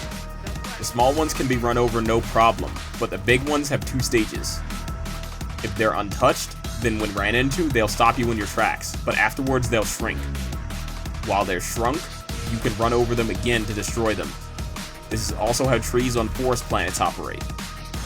So your options for dealing with them is to hit them twice, meaning you'll get damaged, avoid them, which takes time, or use heavy ordnance like the Quasar to destroy them, which also takes time. Now when it comes to how caves generate, it seems like there's a few different variants of rooms with small caves connecting them. For instance, there's this bottomless pit room, which is very frequent. It has a bottomless pit with a bridge over top of it. This bridge can collapse if an exosuit walks on it, a big enemy walks on it, heavy explosive is used on it, or if your car falls onto it. If your car drives onto it normally, then it won't collapse. But if the terrain isn't properly aligned with it, and has your car falling onto it, the momentum of your car will destroy it. So if that weird terrain generation happens, then avoid that bridge and go the long way. There's a couple other rooms which aren't really worth going over because there isn't much special about them. Most of the objectives also have rooms which are usually surrounded by a bigger room. From a top-down perspective, it's like a smaller circle within a bigger circle. There tends to be 1 to 3 entrances into the objective, so you'll usually have to circle it until you find an entrance. Once you do, I would recommend not taking the car inside of it. Instead, try to find the lowest traffic area you can imagine inside of the external room to park. This is because if the car isn't parked well, then charges will usually wander into the car and destroy it while you're away. Last thing to mention about the cave specifically is that there's occasional openings to the sky, usually near or inside of main objectives, which allow you to call in stratagems. If you call in something like supplies, it usually won't deploy directly where you placed it. Instead, it'll fall at the nearest valid location. Vehicle stratagems, on the other hand, will sometimes not deploy unless you place it in a really open area. So if your call-in gets eaten, then that's why. The reason why I put such emphasis on the caves is because dragon roaches are outside of them, so you'll want to spend most of your time in the caves to avoid dealing with them. I'll go over why in the faction hazard section, but to be brief, they also have special AI for the car. The only way to avoid them and not take damage is to be going at high speeds and then turn hard when you hear them go for a strafing run. Otherwise, it's a guaranteed burn on the car and or you. So knowing how to traverse the caves is important, and to sum it up, it's about instinct. Utilizing the skills built up on normal planets and normal Terminid terrain to be able to make snap decisions you don't have time to deliberate about. So if you lack those instincts, you will struggle here. With all of that considered, this is definitely the hardest planet type in the game, meant for only the best drivers out there. A small extra section I'm adding before we move on is map reading. Before dropping in, you can actually read the map and see what area types will be in the upcoming mission. This is actually what allowed me to identify some of the trickier area types I was having a hard time seeing. I've managed to identify most of them, so here's a sort of key for them. Bear in mind, if the planets share area types, then all of them will look like what I'm showing, even if the colors make it hard to tell. First up, the rocky planets. Small rocks or nothing at all means it's the rocky fields. Bushes means it's the mushroom fields. And big rocks means it's the rocky spires. For desert planets, the bushes are visual noise. Ignore them. Nothing at all means it's the desert dunes. Rocks means it's the rocky area. And this weird, splotchy discoloration on the ground means it's the rocky ponds. Now for lunar planets, the blank areas are instead the crater ocean, rather than desert dunes. The icy snow planets are next. If you see ripples on the ground, then it's a snowy field. If the ground is blue, then it's the icy glacier. And if it's blank, but with big rock chunks, then it's the Ice Flower Valley. The rocky snow planets have the same tells for the Ice Flower Valley and the rocky field, but if you see ripples and there's rocks inside, then it's a rock wall cluster. Next, jungle planets. Now the marsh is easy because you just look for water with trees in it, but the deep jungle and the jungle hills are harder to distinguish. The jungle hills will have pockets without trees in them, whereas the deep jungle is just trees densely packed together. I'm not joking, that is the only tell the jungle hills has. Next, the forest planets. And it's really easy for these. Densely packed trees is the forest area. A blank area with occasional trees is the grassy field. And an area with rocks is the rocky field. Next, the Oasis desert planets. The desert dunes have the same tell as normal desert planets. The Oasis has bright green trees with water under them.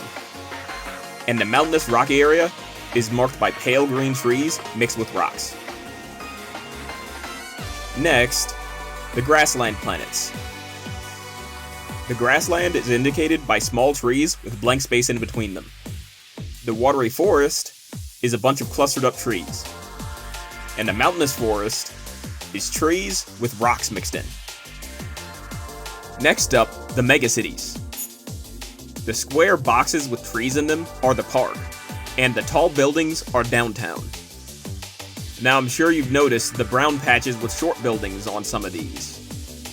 I'm not sure if these are an area type or not, but when I've investigated them it just seemed like more downtown sections, but I could be wrong. Next up, magma worlds. If it's blank and flat land, then it's the basalt fields. The rocks signify the basalt mountains. And the divots in the ground are the basalt trenches. Lastly for now, we have the Hive worlds. If there's a tannish section with occasional bones, then it's the extreme dunes. And if it's a bright yellow looking section with rock pillars sticking out, then it's the extreme marsh. Now you may be asking, why did he teach me this? Well, if you're good enough with the car, then it won't matter what's in the upcoming mission, but if you're still learning and you see a map like this, well, you can decide, I don't think I'm ready for a mainly rock spires map, or I don't have the patience for dealing with this area type, and choose to bring something else rather than the car. Knowing the limits of your own skill or patience is not a sin. With all that said, we have faction-based hazards. This analysis is based on my experience in fighting them alone in the car. If you have someone in a machine gun or the passenger, it naturally changes the equation. But my experience is from riding solo most of the time, and this view of the factions can be transferred to a more team-oriented playstyle, so I'll go over them as if you're alone. I also will assume you have the Quasar as your main means of fighting big enemies, which I'll explain in the loadout section. The last thing to note is that since this is a live service game, some details given will become somewhat inaccurate over time. This is especially the case since the devs seem to have a thing for nerfing/shadow nerfing the car via enemy buffs. Just bear that in mind. Firstly, the Terminids. When it comes to the Terminids, most of the small enemies aren't a threat to you as long as you're moving. Scavengers, hunters, and pouncers all get ran over easily, but a recent buff has made them a bit more resistant to being ran over than before. Warriors aren't a threat if you're going at speed, but if they don't die when you hit them, then they'll change the direction your car is heading in slightly. Hive guards have a harsher version of this property, and they've been given increased resistance to flinch when hit in a recent patch. So in effect, if you hit them and don't kill them, then they'll turn your car and they'll usually get an attack in on you. Stalkers have also been given this buff, but they do way more damage, so if you don't have a personal shield on, then you should probably be ready to stim when going to ram Stalkers. Brood and Alpha Commanders are like warriors, but they have more HP, and they change your car's direction harder.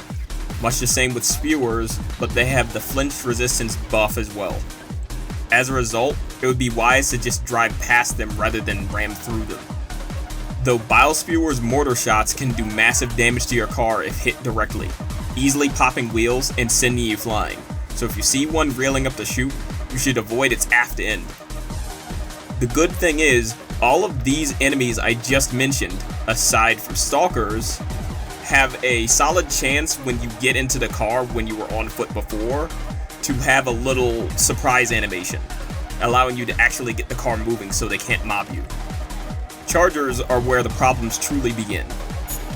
Large enemy AI is changed for the car as mentioned before, so when a charger sees you in the car, they'll tend to start their charge almost immediately from further away than usual, and will also do so with a better turning radius.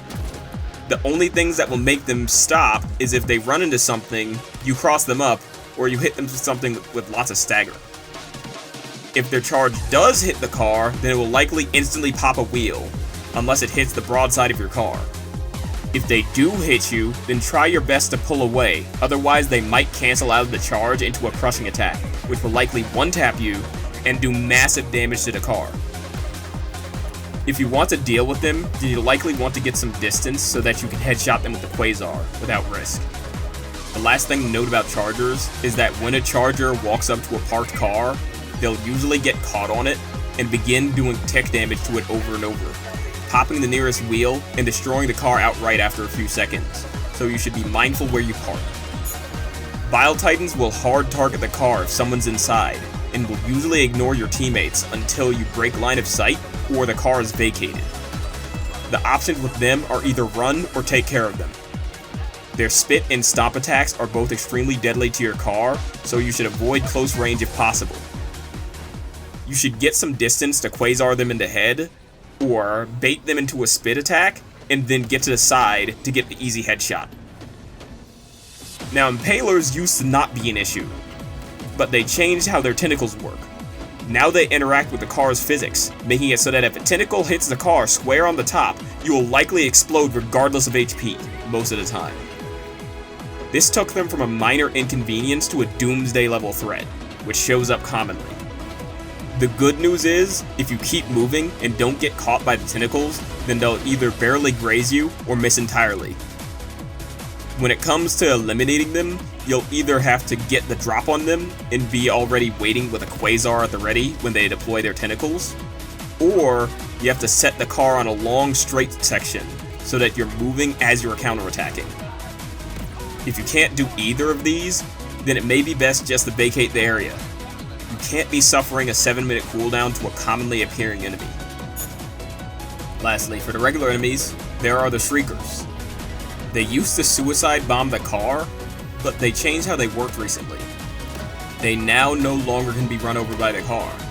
This makes it so that they can freely swoop and constantly be doing chip damage to you and or your car. It's best to destroy the Shrieker nest quickly with a Quasar shot per nest with a bit of extra fire from another weapon. Then, you may want to get to a safe area, get out, and finish the rest of your pursuers so they won't keep pestering you. Now when it comes to the sub-faction enemies, the Predator strain is fun if you have open spaces, but on cramped planets it can get tricky, because the Predator Hunters are as fast as a car going in middling speeds, and Predator Stalkers still do massive damage, but are easier to run over than regular Stalkers. The unfortunate thing is, the Stalker flinch res buff is also in effect, so you have to kill them with the ram in order to avoid the counterattack. So depending on the planet and your skill, they can either be far easier in the car or an utter nightmare. The Acid Spitters and Warriors are a pain because they explode when they die. This means, if you run over a bunch of them, then you will very quickly begin taking a lot of damage to both the car and any divers inside. So, if you have a map with these guys on it, then you will have to drive around them entirely much at a time. This also goes for the Spore Burst strain, which have been updated recently. Now, whenever one of them dies, if any of the other Spore Burst scavengers, hunters, or warriors run through the spore cloud, they get a speed boost, which is actually faster than predator hunters. This makes being on foot against them an utter nightmare, unless you bring something that applies fire damage over time, which prevents them from exploding on death while on fire. Unfortunately, when the Spore Burst Bile Titans die, under most circumstances, they will still release a big spore cloud for everything around them to get buffed. They also spread spores with their spit attack, which does far lower damage, but has far higher knockback than the regular variants, so that's bad for the car for obvious reasons. And, to top all of that off, they spawn at a far higher rate than regular Bile Titans do, so they're going to be a constant threat to you, which will hard target you in the car. Unfortunately, Spore Burst Bile Titans' heads have enough HP that they can survive a Quasar shot. But, there's a secret 1-2 combo that I've found, which allows the Quasar to remain relevant, which I will show in the montage at the end of this. The Rupture Strain tends not to be an issue as long as you're going at speed, because you speed past them before they can attack. The last two enemies to mention are the Dragon Roaches and the Hive Lord. Dragon Roaches are basically flying Bile Titans, except their acids set you on fire. Since the car is more heavily damaged by fire than you are, you can see how the two don't mix. When the Roach has targeted you, they'll circle overhead, and then have an audible sound as they go for a strafing run. After this, they'll turn around and do a second attack where they try and saturate the area with their acid fire breath. On foot, you're almost guaranteed to get hit at least once, so you'll need to pop a stim. In the car, they have AI that allows for better targeting, but it can be dodged. You need to be going at a high speed and swerve to the side when you hear the strafe starting. After that, you should drive away so that the follow-up attack can't reach you. Trying to counterattack from the car is a fool's errand because it takes several body shots with the Quasar, and its only one-shottable area is the head, and it's hard to hit since it moves around a lot. I suggest running into the caves to avoid it, and if you're not on a Hive world, then pray. I have no advice other than drive well. They spawn too frequently and are too hard to consistently kill unless you bring a loadout specifically for dealing with them, which comes into conflict with a car-centric loadout, I would suggest. The Hive Lord should just be avoided. You should just call in a mech to fight it, or be on foot, since the spit attack does heavy damage to the car, and the body slam will one-shot the car, regardless of HP, just like Impaler Tentacles. Now we have the Terminid terrain. Terminid terrain is meant to be hostile to players, both on foot and especially ones in vehicles. It has lots of bumps, grooves, and obstructions, and is generally hard to keep stable on, but the main issue is the acid mines. These are everywhere, and when you run over them and don't get out of range in time, they'll flip your car, or otherwise send you flying. They are the things that have resulted in the most flips for me personally, and nothing else comes close. The only known counters are going at extremely low or high speeds. When at low speeds, explosions don't tend to launch as far, and at high speeds, you get out of range before they detonate. One additional counter I've come upon is pressing and holding the handbrake as I'm going over them.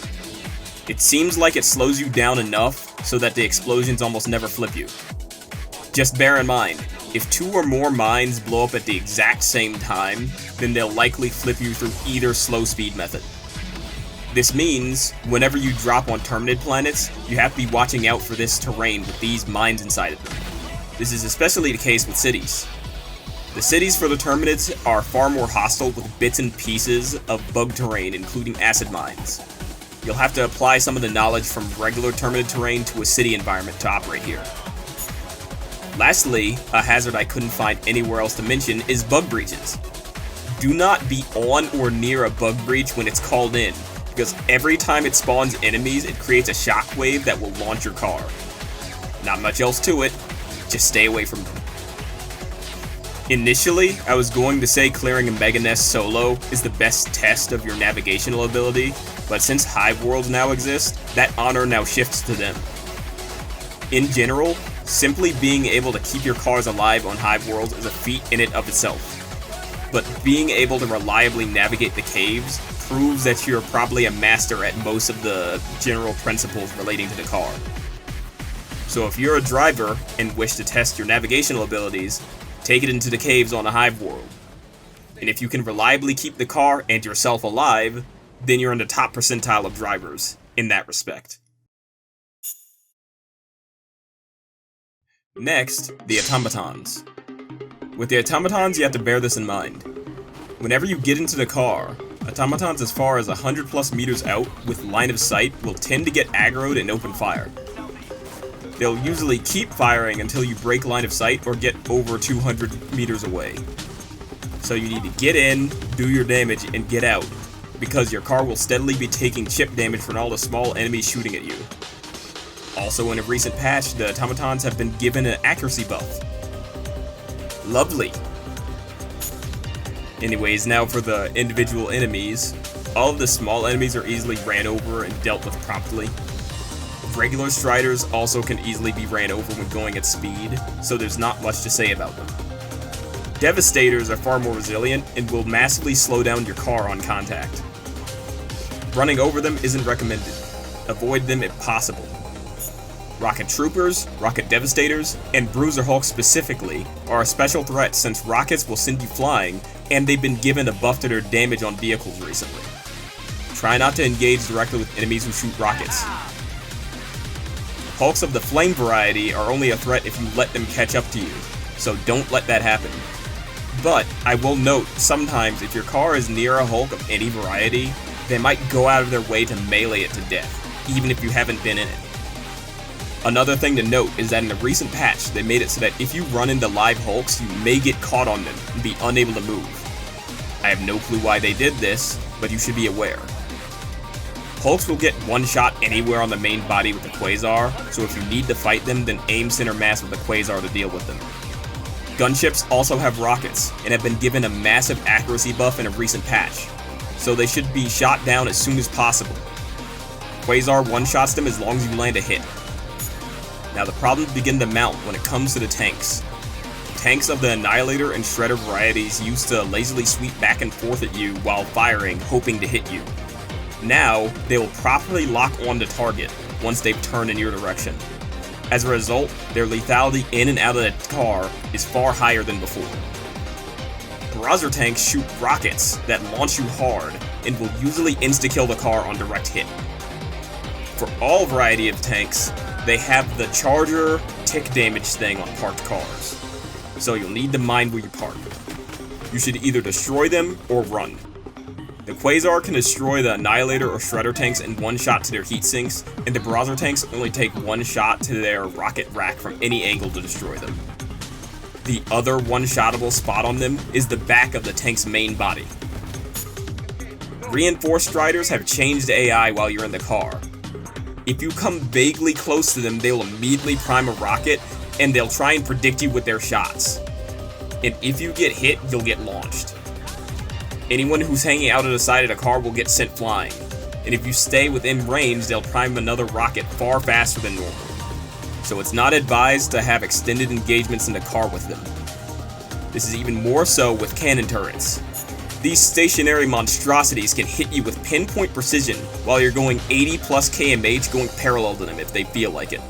It's not a certainty that they will hit you, but you should make them a top priority to destroy anyways.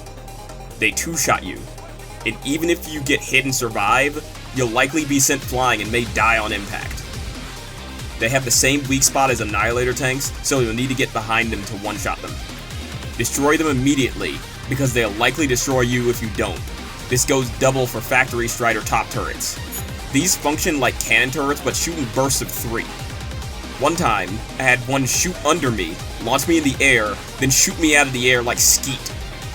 Do not drive the car unless that top turret is destroyed, or you'll likely be destroyed. One Quasar shot to the top turret from any angle will destroy it, but it takes 2 to 4 shots to the face to kill the Strider itself. It's not recommended to fight these in the car at all. The last thing to mention about Factory Striders is that they have dual chin guns that do hefty chip damage to the car. It can shred you on foot. It's best to avoid being in the line of fire for these. The last thing to mention for their main automaton force is bunker turrets.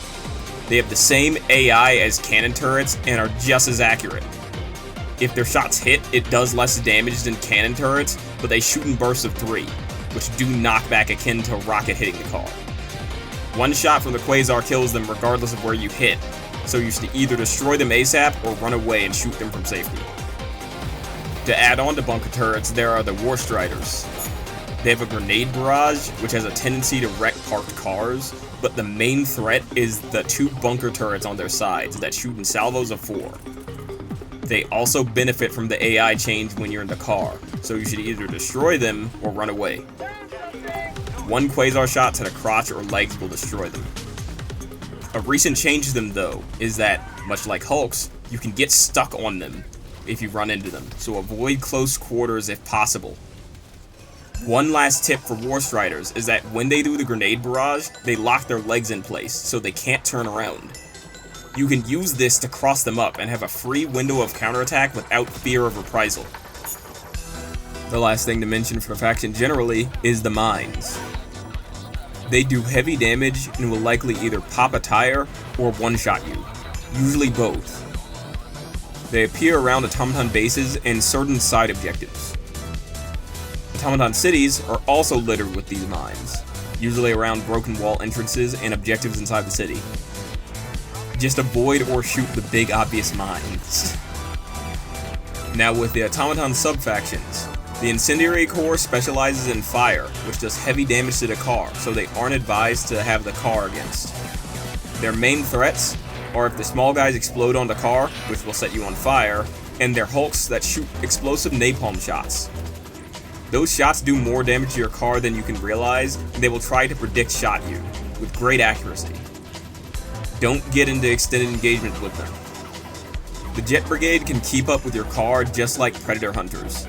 The thing is, this includes the Hulks, so either take them out or go fast enough that you lose them. Making them lose line of sight will also prevent them from jetpacking to you. The only other thing to note is that you shouldn't let them explode near your car, or else it'll set it on fire. The last sub-faction to mention are the Cyborgs. The Radicals can keep up with your car, much like Predator Hunters, but otherwise they aren't that big of a deal, since their attacks do very little damage. Agitators have an explosive shot that does decent damage to the car, and they buff surrounding automatons, but otherwise they aren't an issue either. Vox engines, however, are where everything bad for the car with the automatons culminates. They replace the Factory Striders whenever the Cyborgs are present, which you would think would be a good thing, but you would be wrong.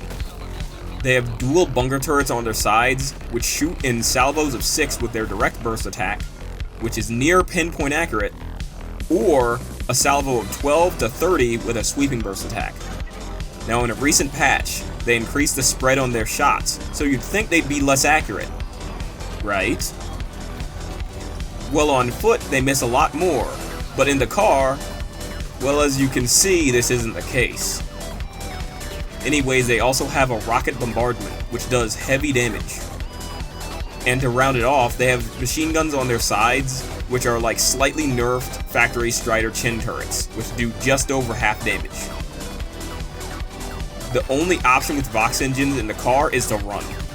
All of their parts are too tanky to effectively fight, and they gain pinpoint accuracy if you're in the car. Good news is, they have a somewhat consistent window you can escape with. They almost always start their attack cycle with rockets, so if you see a Vox and they do this attack, use that time to run away. Just make sure not to peek again after they finish, because Vox engines will pre-fire on you, seemingly knowing where you are as you come around corners. After testing all factions on level 10, the Cyborgs are the truest test of your survivability when it comes to enemy-based hazards. This is due to all the hyper-lethal threats you're constantly under threat of, like tanks, War Striders, and Vox engines, which will hard target you over other players. No way. If you think you're a good driver, and wish to test your survivability against the enemies of democracy, then go to a world with the Cyborgs present. If you can consistently survive and get objectives done, then you're in the top percentile of drivers in that respect. Lastly for now, the Illuminate. When it comes to the small enemies, the Voteless can be run over easily, and will only be a threat if you're sitting still and let them wail on you. When you're in the car, they get a buff to their attack speed, so if you sit still for an extended period of time, you will get World War Z. Overseers of all types also get ran over when going at speed, although recently they've been given a targeting and damage buff, so they will pummel and drain your car's HP unless you take them out or leave. If you choose to leave but don't break line of sight, they will continue shooting at you from hundreds of meters away with absurd levels of accuracy. Though out of the 3 Overseer types, the elevated Overseers are the biggest problem, due to their grenades. The grenades they throw do a large amount of damage, and will either flip your car or pop its wheels. Sometimes both, so make sure to keep moving if they throw one at you. And if you're dismounting, get away from the car quickly, so it doesn't throw a grenade at it.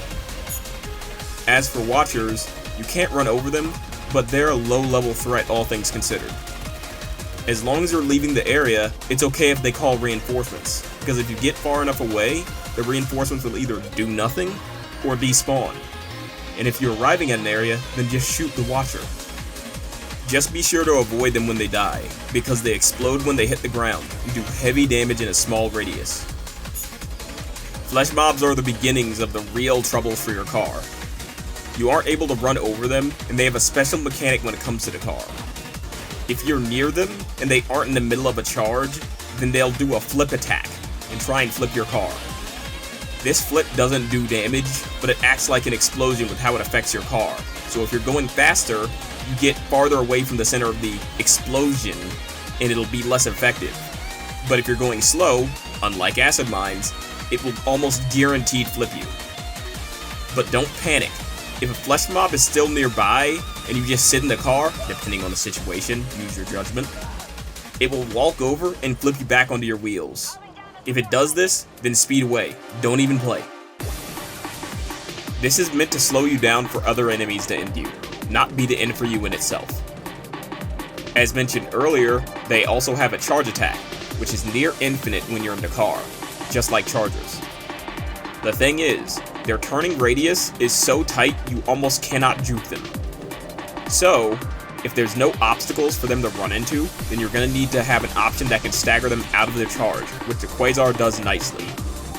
And, as a bonus, the Quasar does most of their HP, so you can just switch to your primary and finish them off. Harvesters, despite being common, are probably the biggest enemy-based threat to the car in the game. This is because they've been recently given a targeting buff while you're on foot, which is even more potent when you're in the car. When on foot, the sweeping speed and tracking of the laser has been buffed to be your running speed but slightly faster, so you're going to get hit if you don't evade properly. In the car, it's far worse, because they have all the usual AI buffs for vehicles. Increased targeting distance, better aiming, sweeping speed, etc. So they're incredibly deadly to the car. They will try to laser you directly if you're sitting still, and if you're moving, their sweeping speed will almost always catch up with you. Unless you're going extremely fast, you take evasive maneuvers, or you break line of sight. To add insult to injury, their laser sets your car on fire the second it touches anything but the machine gun, so they do even more damage on top. To counter this, you used to be able to drive directly at the harvester, then go past them, which forced them to shoot off into the distance. It still works sometimes, but more often than not, they will still properly track you, unless you're directly behind them. They also have had their body's turning speed increased, so the window to counterattack from behind has been tightened. The most consistent way I've found to be able to kill harvesters in the car with the Quasar is get behind them with a slight turn on the car as you switch seats, so that you're still rolling while staying behind them. Have a weapon that melts their shields, and take a Quasar shot at one of the parts connecting the legs to the main body. This will instantly kill, but if you miss, they'll almost always try to hit you with a retaliation laser. The second solo alternative, not involving the Quasar, is if you have a turret. Harvesters will always target occupied vehicles over turrets. This is actually a common thing with heavy changed AI. The targeting priority is car with player inside / other vehicles, whether they're occupied or not, turrets, then players on foot. This makes it so that if the turret targets the harvester at all, which is a topic for another day, the turret will have free reign to kill off the harvester. An alternative to the turret strat is if you have teammates, you can run distraction ops, allowing them to kill them for you. But you have to be really good at driving in either scenario, or your distraction will be relatively short-lived. Much of the time, it's probably better to just run or get out of the car to fight them, rather than do it inside the car, because they've been buffed so much against the car to the point that I can't even fight them unless I have perfect conditions. Moving on, the Stingray is the second to last enemy, and fortunately they do not hard target the car, but their strafing runs remain deadly to it, either destroying the car outright or popping its wheels and leaving its HP low. Since the angles it comes in at are kind of unpredictable, they're a threat to even parked cars that are nearby, so they're a top priority before stopping, and if you've already stopped at an objective, you may have to just take the loss of your car if you're unfortunate. Shoot them down ASAP regardless of the situation and they won't be a problem. Leviathans are the last enemy, and I'll say it's not advised to bring the car against these guys at all. They have enhanced targeting on the car with their lasers to the point that they're near impossible to consistently avoid, unless you happen to pass a building that blocks them. And if you get grazed, much like harvester lasers, the car gets set on fire immediately. I almost never dive on squid megacities because they're so oppressive to the car, and there's no counterplay really. I have no notes. Just drive fast and use the buildings. And if you're on foot heading to the car, don't get in if a Leviathan is overhead. There's nothing worse than being a sitting duck with 4 high damage lasers on you. The last two things to mention for the faction generally is the arc towers and the gazers. With the arc towers, they've been buffed recently to make it so that they can sometimes do almost full damage if it hits the car directly. This means if you're in heavy armor and an arc hits the car, it will usually leave you around 5 HP with the possibility of a chest hemorrhage being high. Fortunately, the bubble shield can block 1 hit if the arc hits the shield directly before the car. Unfortunately, if it zaps the car directly, it will hit you through the shield. To destroy them, you can either use something with sufficient demo force, like the Quasar or a grenade, or you can just run over it straight up. Although, to do this without getting zapped, you need to be going at decent speed before entering their 30 or so meter detection radius. With the gazers, they shoot a laser akin to the lasers from Leviathans. They spawn on bases in megacities and in Illuminate ruins bases on regular maps. They can also be run over, but they explode doing massive damage, so it's not recommended. Unless you're planning to stay in the area, you can just drive well to avoid them, and they shouldn't be a problem. If you aren't though, you can easily dispatch them by shooting them in the eye with a primary, or the ball with the Quasar. Lastly for now, we have the sub-faction named the Appropriators. They nixed having Voteless, Flesh Mobs, Crescent Overseers, and Interlopers in favor of 3 new enemies, with all other enemies having increased appearance rates. The Obtruder is like a smaller Watcher, which replaces the Voteless as the chaff enemy. They do very little damage, and they are very little concern when driving. Though you can't run over them, and if you parked, and you shoot one, you have to make sure it doesn't fall into your car, because they also explode on death just like regular Watchers. The Veraciter is a large melee mech which has a charge attack, a swiping attack, and a 2-handed slam attack. The 2-handed slam does heavy damage to the car, so make sure not to get caught. However, I have no information on the other 2 attacks when it comes to how they interact with the car, since I've never been caught by them. But they both do knockback to you when you're on foot, so I have to assume the same applies to the car. They can be killed with the Quasar in a myriad of ways, but the main ones I would suggest is shooting the cockpit holding the driver, or shooting any of the back 3 legs. All of those options will instantly kill the whole thing. The Gatekeeper is a more heavily armored, ranged mech with 2 different attacks. One where they shoot 1 shot from each gun, which has knockback and will likely kill if you're on foot if you get hit by both.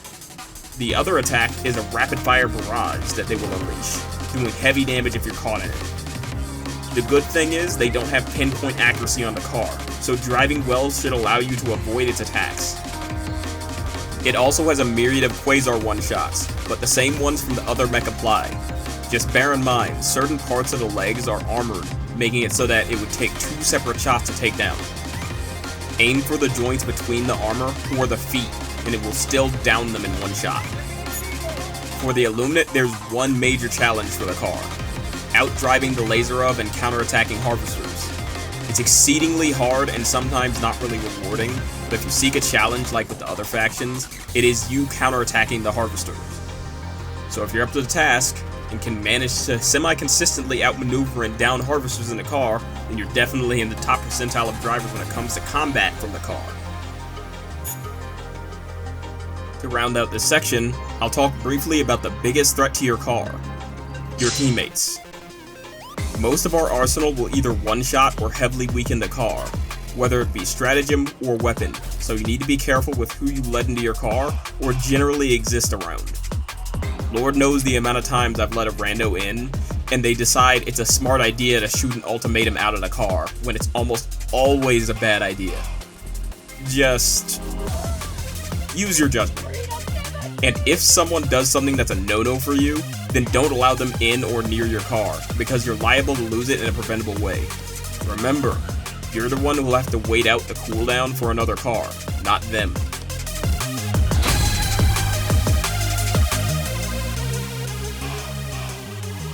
And finally, we have loadouts.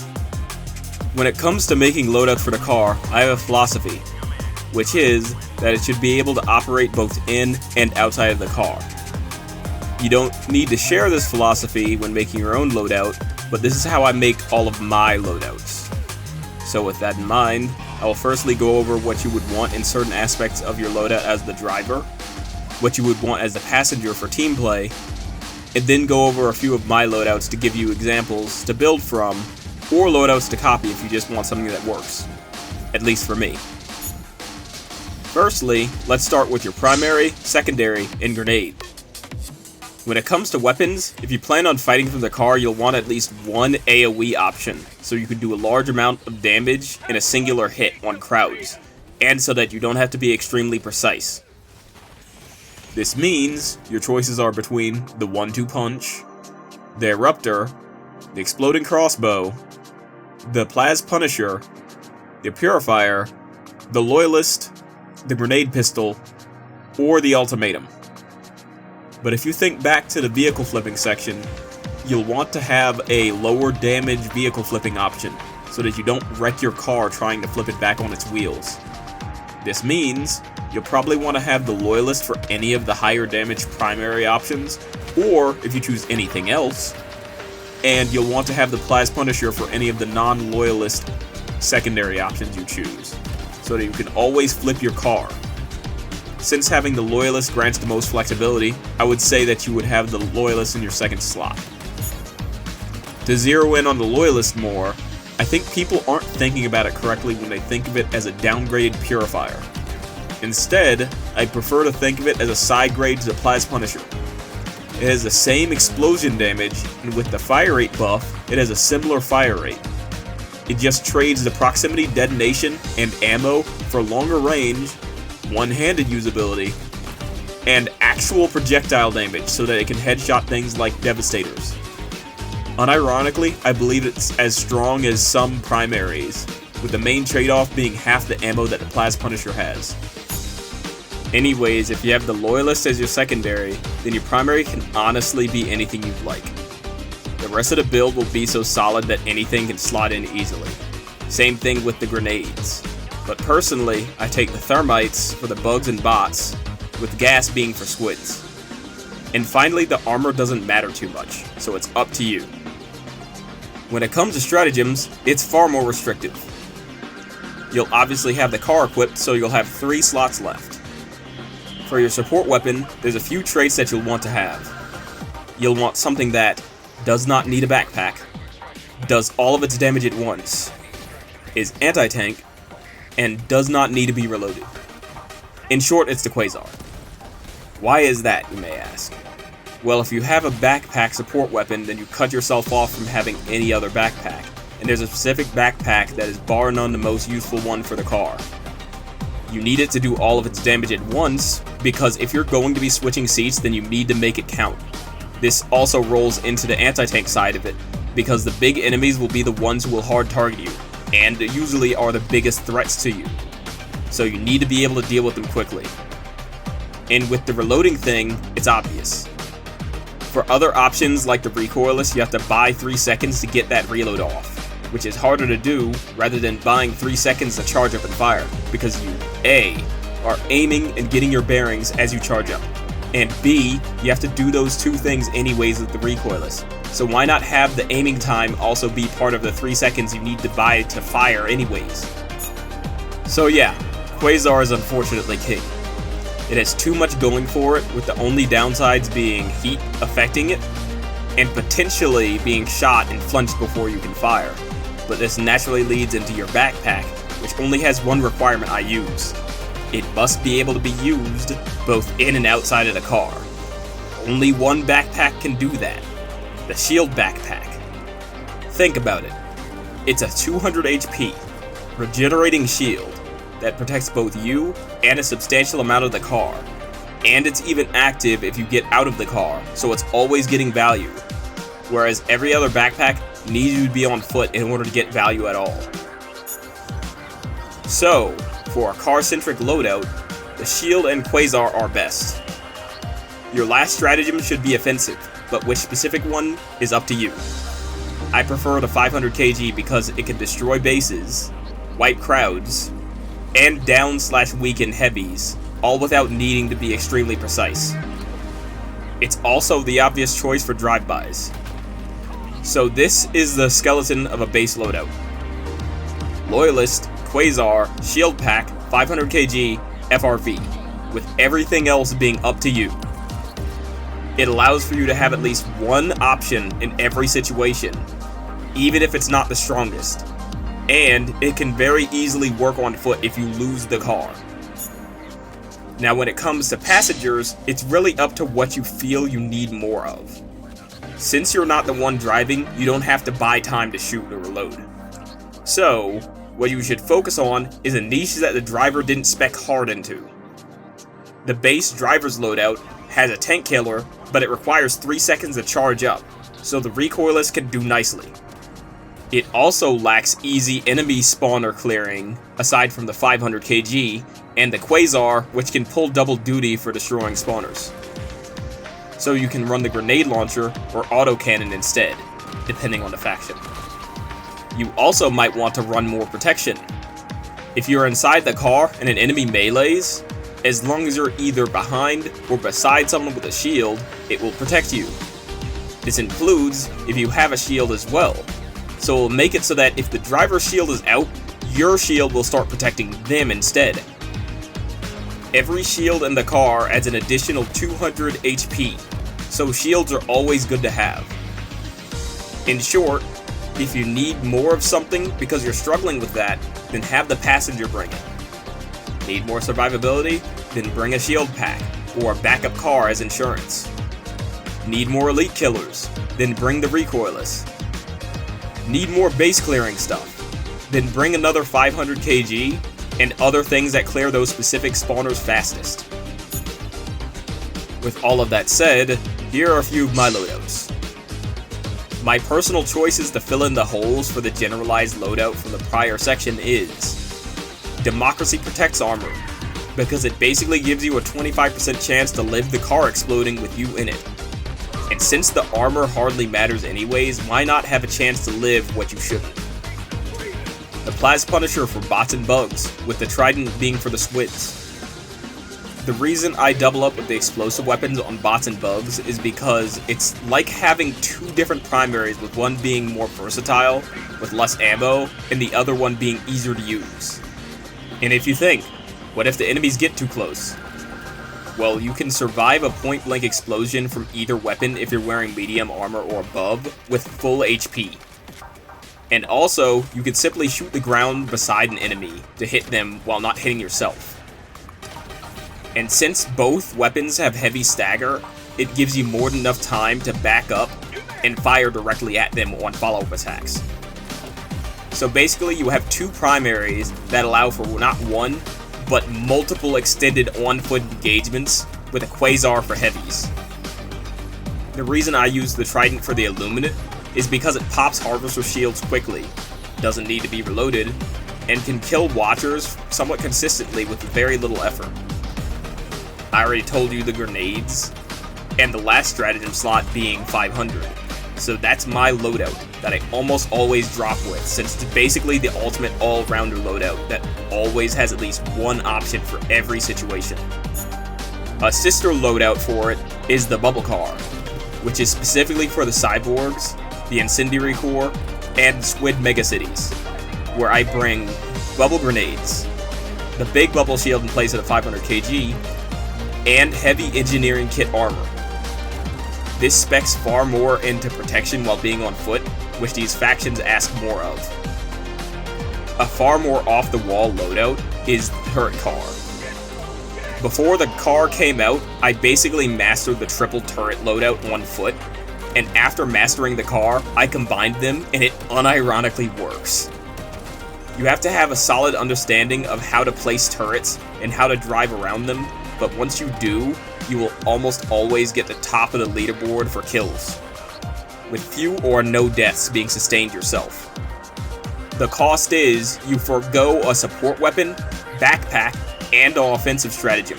So to make up for it, you have to bring the Eruptor for heavy pen, the Loyalist for car flipping and to handle enemies that are up close, and Thermites for heavies that the turrets failed to kill.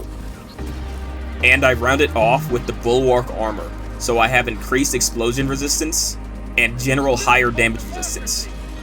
The strategy with this loadout is to scavenge for support weapons and backpacks from areas of interest and from dead teammates, so every mission will end up being different.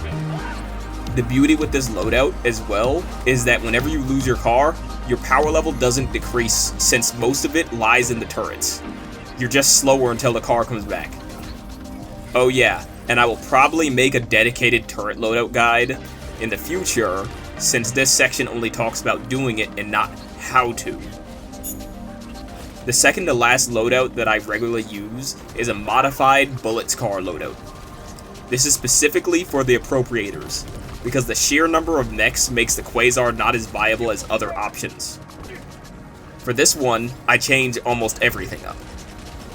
I take heavy fortified armor, mainly for the reduced kick on weapons, the Suppressor, for a suppressed AR that can quickly deal with hordes of obtruders without gathering attention, the Loyalist for car flipping, and Thermites for bases and mechs.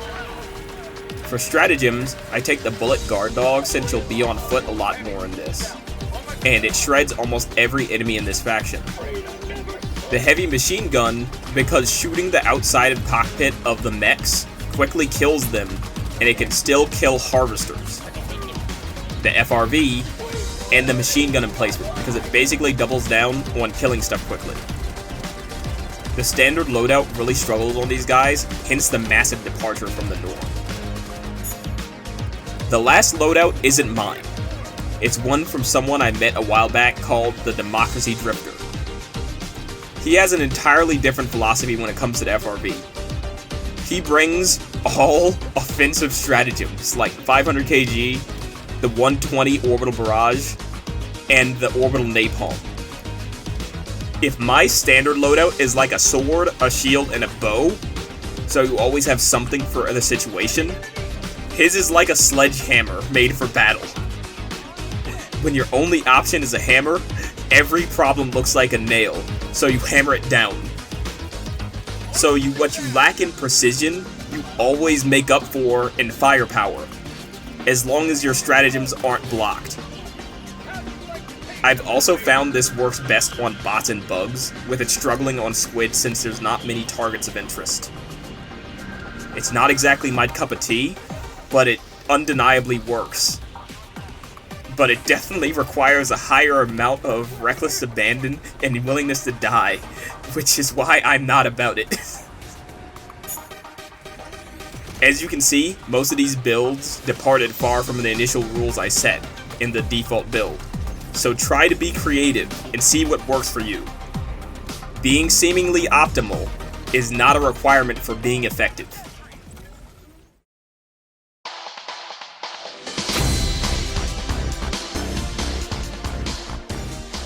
All in all, the FRV is a powerful stratagem where the strength of it is tied to your mastery with it and the basic mechanics of the game. You'll need both to unlock its full potential.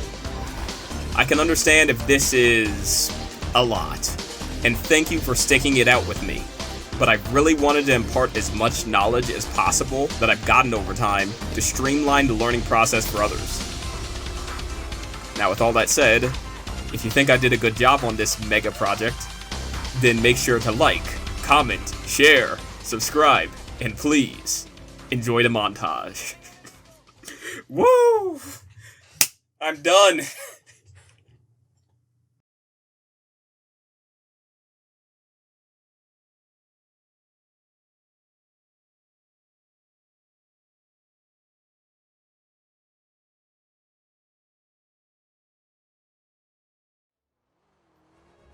Ow! What the French toast?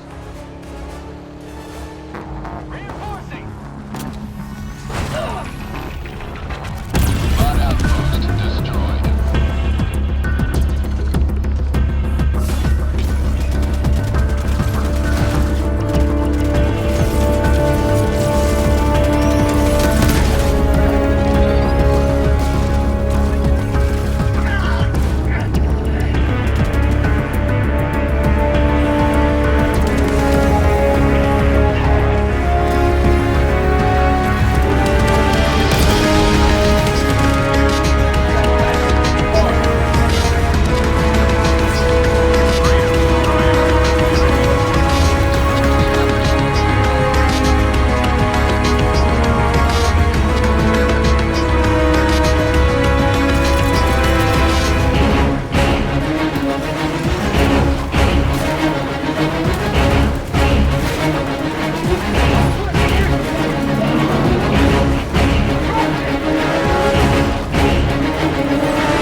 don't play us.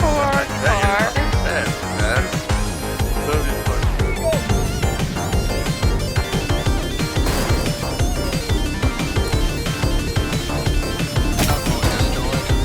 hey, look at me, I'm Dax. I can throw it super good even while driving. I'm like the best of the best. Pretty nice. Affirmative.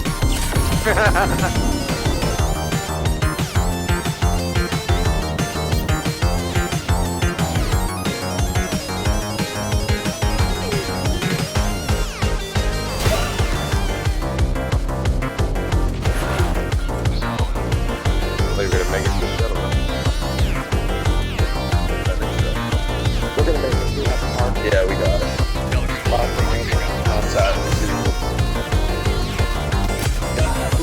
Right, then you can just grab them.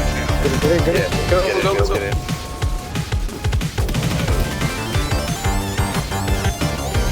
We're all gonna make it. Fucking epic. No, we're gonna make it. Fucking hits. Good shit. Oh my god. Fucking good hero. It's probably the best drop record. Marking extraction. Thank you. Stick your fucking. That was tits, fellas. That was good shit. Yeah, great.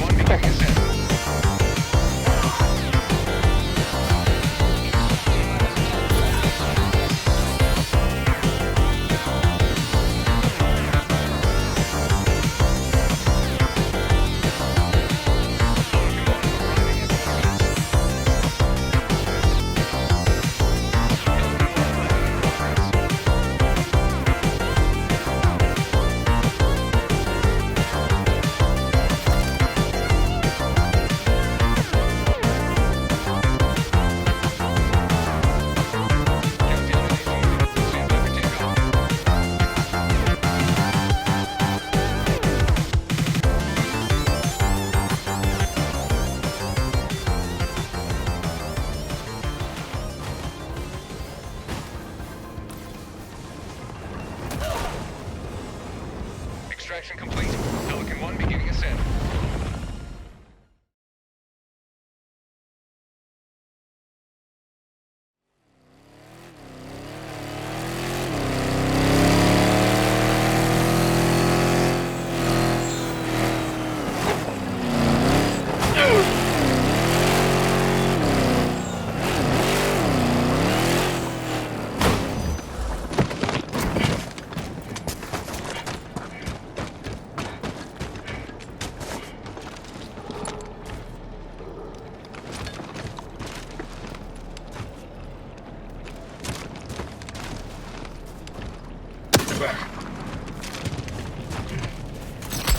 Fire in the hole.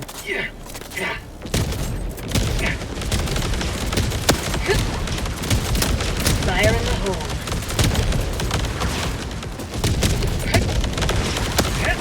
Fire in the hole.